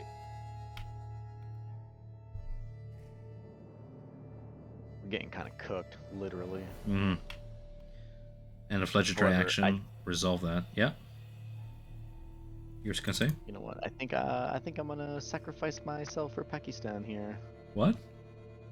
We'll see. I don't know what that means. I'm scared now. Okay. Good news is that Peggy Peggy has McFallen and is too far away to be of any use during this turn. As you watch Korkai take his turn, navigating ship into the wall that he cannot see, he clashes right into it, wrecking his ship in half as it does so, sailing through it. And as soon as the wall collides with the Hell engine with such magnificent impact, it just blows up. You can hear the screams of the soul within, just spread an explosion as it's swallowed on flame, and you watch as the entire ship is engulfed in fire. Both balloons explode and deflate, and the entire heaving mass dives downwards. As he is falling, Korkai, let me see if you can do anything as he's... As soon as that happens, I drop concentration after the whole explosion and hit. Okay.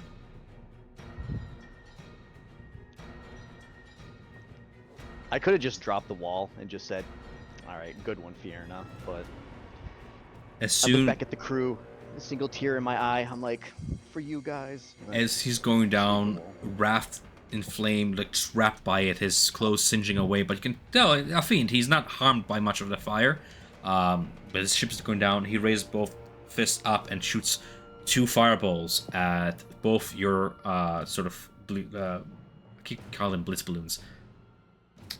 What do you call it?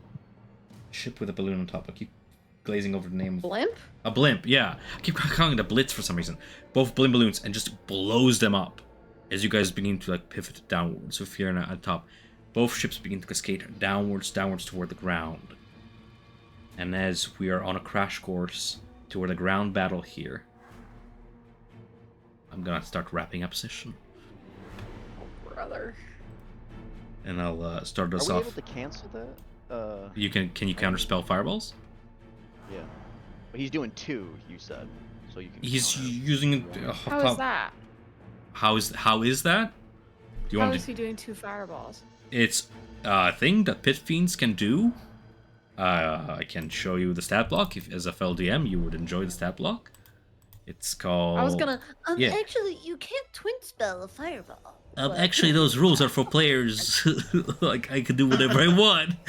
It's called Oh health. my god, you guys You know- should totally use those points But for characters. you did- They're awesome. You did remind Well, me when something. I fucking die, I will come back as a nerd. Carrie did Right, bring I up a swear. good point to remind me something very important about balance, because, you know, as much as fun as we have with no save grapples and all that, I actually need to roll recharge on these.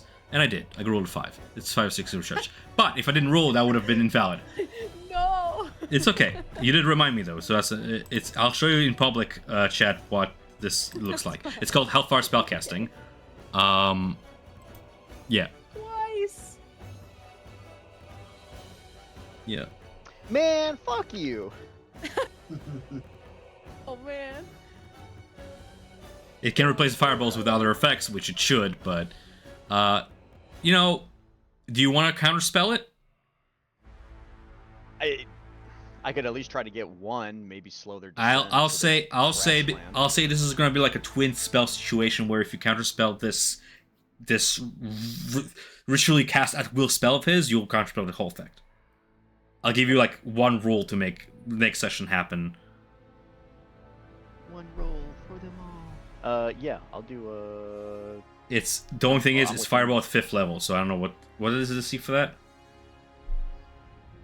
Hold on, I haven't used counterspell in a very long time. I think it's You the attempt to same as interrupt Centurion. a creature in the process of the casting. The creature must. In the process of casting a spell, the creature makes a Constitution saving throw. On a failed save, the spell dissipates. By casting verbal. Once you attempt to interrupt. Did they change it where I have to make a saving throw now? Yeah, know. you It make the says saving attack- throw. The Attack saving. 1 save, con 19. Yeah, it's gonna be a con 22. For some reason, the sheet doesn't pick up. Nick, I'm so sorry, my Yeah. guy. I'm gonna make that roll, but I have a bad feeling Can I- Yeah, I about know. this. Do you not want to I I counterspell? didn't know it was a Constitution. I forgot about that because they changed it this Yeah. version. It used to be I'm- different, but yeah, 22. I am con. curious. Can I see Kordakai? Yeah. Okay, I can add like a minus D4 if you want with bend luck, but I don't think that'll help. I mean, if you roll a 4, it could. I don't know his stats, so I'll Commit. take it. Let's see it. Unless Tom is saying you absolutely will not. I'm not the voice of God here. I'm saying commit or don't. What are you doing? I'm gonna commit. I'm at least gonna try. If I'm going down with the Nice. ship right now, and I'm at least gonna try to save my friends. Seeing what's about to happen, projecting into the future and seeing what just happened, you're like, no, I'm gonna stop it. I roll a Constitution saving throw of 18. I got Minus it, baby. 3. Minus 3 because It's- I did the bend luck. I mean, I think you can save Hey. it because I think he got it with an 18. Right? Okay, but would No, you need Kordakai a- know this? You know, you need a Constitution 22. Brutal. Okay. My friends are alive. You know that meme with Frieza where he's like, I'm just gonna ignore that. I'm not gonna look at that. No. I'm just gonna ignore that. Because I'm a cool DM who saves legendary resistances for later. Fuck you. No, I'm just gonna I'm ignore gonna it. flip this table over. No. You did a cool bit in the reaction time Yeah, of I'm his fine with fucking it. I don't give a shit. It's funny. Of his ship plummeting down. You counterspell his fireballs trying to bring you guys down. You just watch Kordakai's ship plummet down to the ground with an immense explosion at the base of the volcano. His fiends spread out. You guys have an advantage of having air superiority, I guess is what I'm trying to say. And that's what we're gonna pick up for next session. What's the And the damage? professor Just is tell death me. warded. The Please. professor's Oh, I death am! warded. Oh, fuck yeah! No. You're the best. Your ship was Get spared nuked. from crashing. That's what I'm saying. You No, he's counterspelled his on it. fireball. No, I'm Switch on with theirs. Fiona. Oh. Yeah. He's on Kirby's ship. I'm fucked, but I got death warded. Okay. Amber, That's you're why my I said girl. Pakistan earlier. The reason why I didn't see that because he's so like beige and brown and gray that he was melding with the Yeah. ship token. I didn't see him, so you He's plummet down with him. Oh, that's so. Do I have just 1 HP when we crash, or is it? Well, You you Take whatever damage. yeah. I don't have the spell, so I don't know. hold on, I can post it. I'm scrolling. I already used my reaction. So- I can't do anything to like feather fall or anything.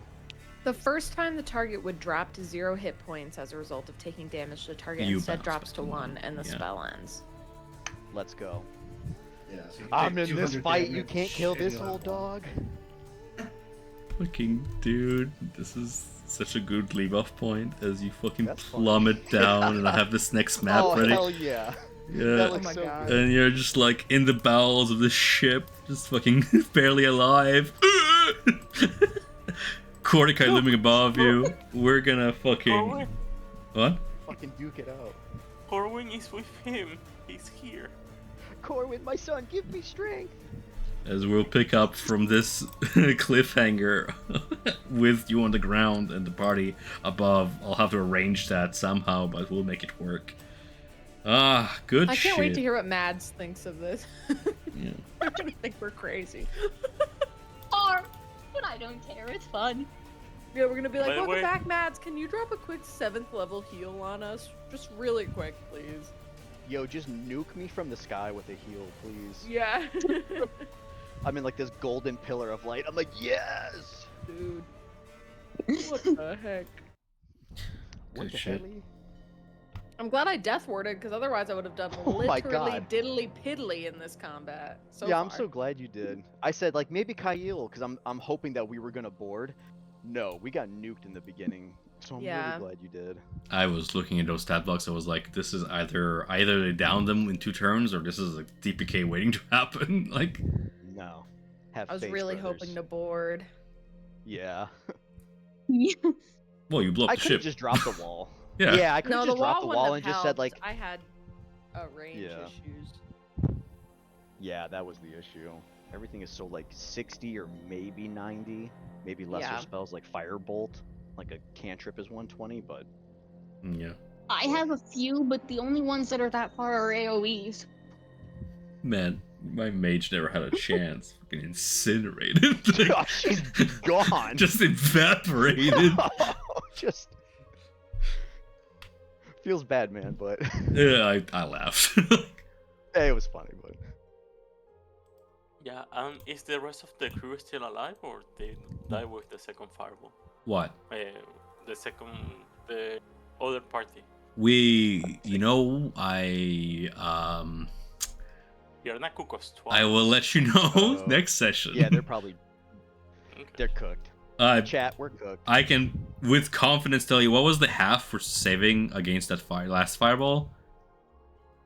15, I guess. 15. I can gotta- confidently tell you that Brom did not make it.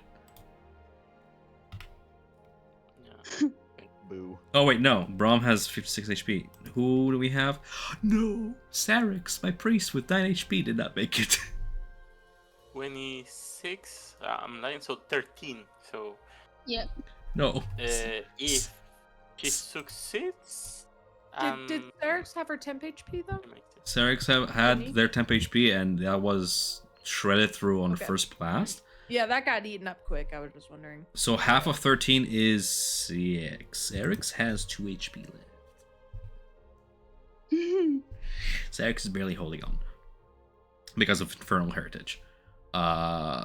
Meanwhile, Garrix is not looking so good, and Brom is okay. So good. No, so they're I'm tired, Grandpa. yeah, they're barely holding on. You have Fearon on the ship no longer, thankfully. So that really saved them. I was like, if Fearon is on the ship, I'm blasting. Plastic boys. Good stuff. All right. As usual, I'm starving, so I'm gonna go. But this was really fun. Carrie, I had so much fun, and even though I died immediately, Yeah, it's okay. That's nice of you. Um, Carrie, you death warded myself and Isaac, right? That's correct. Okay, I just wanted to make sure that I heard you correctly earlier. Yeah, Thank you. yeah. You just have to remember for next time that you're death warded, and obviously it's very pertinent, and we will all remember that the professor is death warded because I saved his life. But You I owe did. you a life debt. Again. all right. Amber out Thanks, here guys. just saving the other fellow magic workers. Anything for my fellow squishies. See you guys next time. This was fun. See you next See ya. time. Take care. Nick, for your character sheet, I'm gonna say I'm not gonna even rule damage here because I'm gonna make it like nice and cinematic. You are at 1 HP. Like you only survived this crash. 100%. Yeah, 100% 1 because HP. I was gonna look up like, oh, what are the exact rules for like crashing with Infernal machines depending on their speed and all that. And I'm like, fuck that. Like it's a lot of damage. I Corticai's appreciate that. Corticai's gonna be hella hurt starting next session because of that. But you're at 1, yeah. Because That's totally. I'm like, sometimes you can rule dice, and it's like, oh, I want massive damage, right? And you rule with like a bonus, and then like you rule like 23, and it's like that does not feel like a Yeah. crash, you know, like. Yeah. It's also kind of just cinematic because, like, I'm just imagining, like, with this is all happening and I'm building this, movie in my head. Like, it's crashing and, like, all that stuff. Like, when you see it in the movies, like, when, like Star Wars or something, when the ship crashes with the Jedi, they're, like, crawling out of it. but like the guy is looming, like the bad guy. He's like, "Oh, motherfucker, I'll kill you." Yeah, it's gonna be the start of next That's how session, I'm pretty at. much. Yeah, that's just what I love. You, and it's just like, right I'm now, so great. you have the Call of Duty bloody filter on. You're like ears ringing, eyes like vision blur. You're like, what the map? What the fuck? What the fuck? And the Korikai's like behind you, like, I'm immune to fire damage, bitch. Like, Oh. yeah, but like, no, you'll be fine. Oh god, he's fucking barge. You just sliced in half. That was sick. Yeah. I didn't think That was that. awesome. No, I that thought was- about it last. I'm like, I'm gonna try and throw a spell over there, but then my owl got nuked, and I was just like, oh fuck. And then I was like, okay, I could shoot off like a psychic spell or something, and that would work. But I'm not. Yeah. I'm gonna be honest. Isaac is gonna give total props to Fierna to like do the switch rolls and everything. I was like, okay, that was good. I'll give you props Yeah. for that, and then immediately get nuked. Yeah, she loves playing with her prey. That was pretty good. Hopefully That caught guys me off guard. survive that. Yeah. Session 20. Julio. Well, I'm gonna stop recording here, I guess, unless anybody else wants to ask anything on record. No, I can think of. Alright. Nothing. Not off the top of my head. It's all good. Really nice wall, Nick. Yeah, big brain in the game. You know, Nick, that was so well thought of. I'm gonna give you inspiration. I got inspiration back. Cordy's immediately gonna put me down, but it's worth it. Fair. That was awesome with the wall. Not gonna lie. At first I was like, what are you doing? And then I was like, oh, that's what he's doing. That's awesome. I also just appreciate you leaning into that, because I didn't want.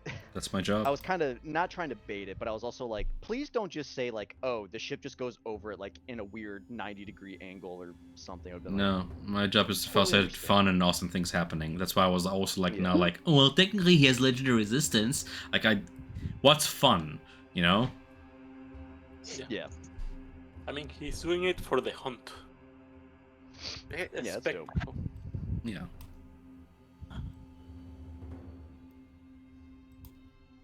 I love how this is the second time that Isaac has just been free falling randomly. Wait, what was the first time? The first time was when we went over the waterfall and you guys heard me sing for the first time because you and I were free falling. Oh yeah. And and you cast Featherfall on us. Yeah, when I switched out my spells in the morning, I took Featherfall because I was like, well, jump would be good to go back and forth, but I was like, if we're gonna be suspended in the air by like whatever footage we said it was 100, but I was like 100 is actually pretty low, but that's still a lot of damage. I was like, maybe we should take that just in case if our ship goes down, but I can only take Fair. 6 people. Well, I have fly, so I could have taken the others. Oh yeah, that would have been dope. Because I can grab 4, Yeah. including myself. I've been literally keeping that slot open just in case I need it. I switch out my spells every once in a while, but I've been kind of solidified with a few, for sure. I can't remember Yeah. what it's called, but I really like your tentacle one. Yeah, I really wanted to drop Everett's Black Tentacle on the ship deck so it would like eat up their like stuff and slowly get them over time. But my owl died, and I was like, oh, poor McGlubby. Oh, that's his name? Yeah, I named him McGlubby. That's Well- cute. That was his name. His name is McGlubby.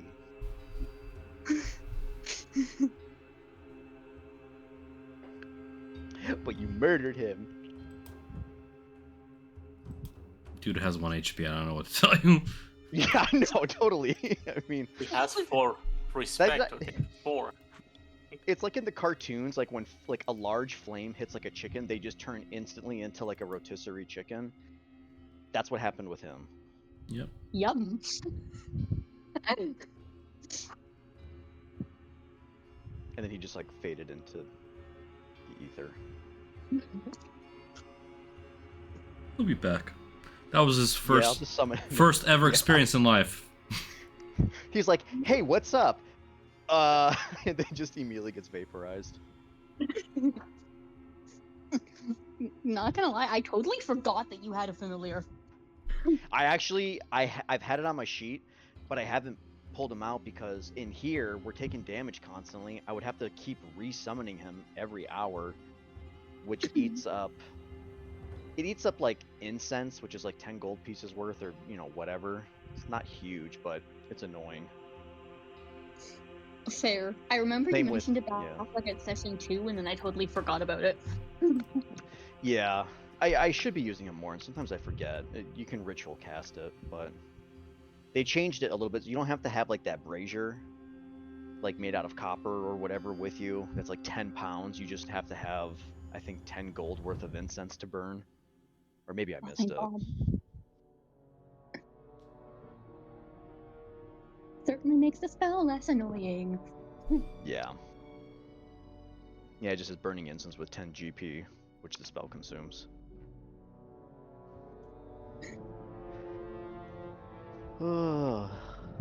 Look at me. I am the captain now.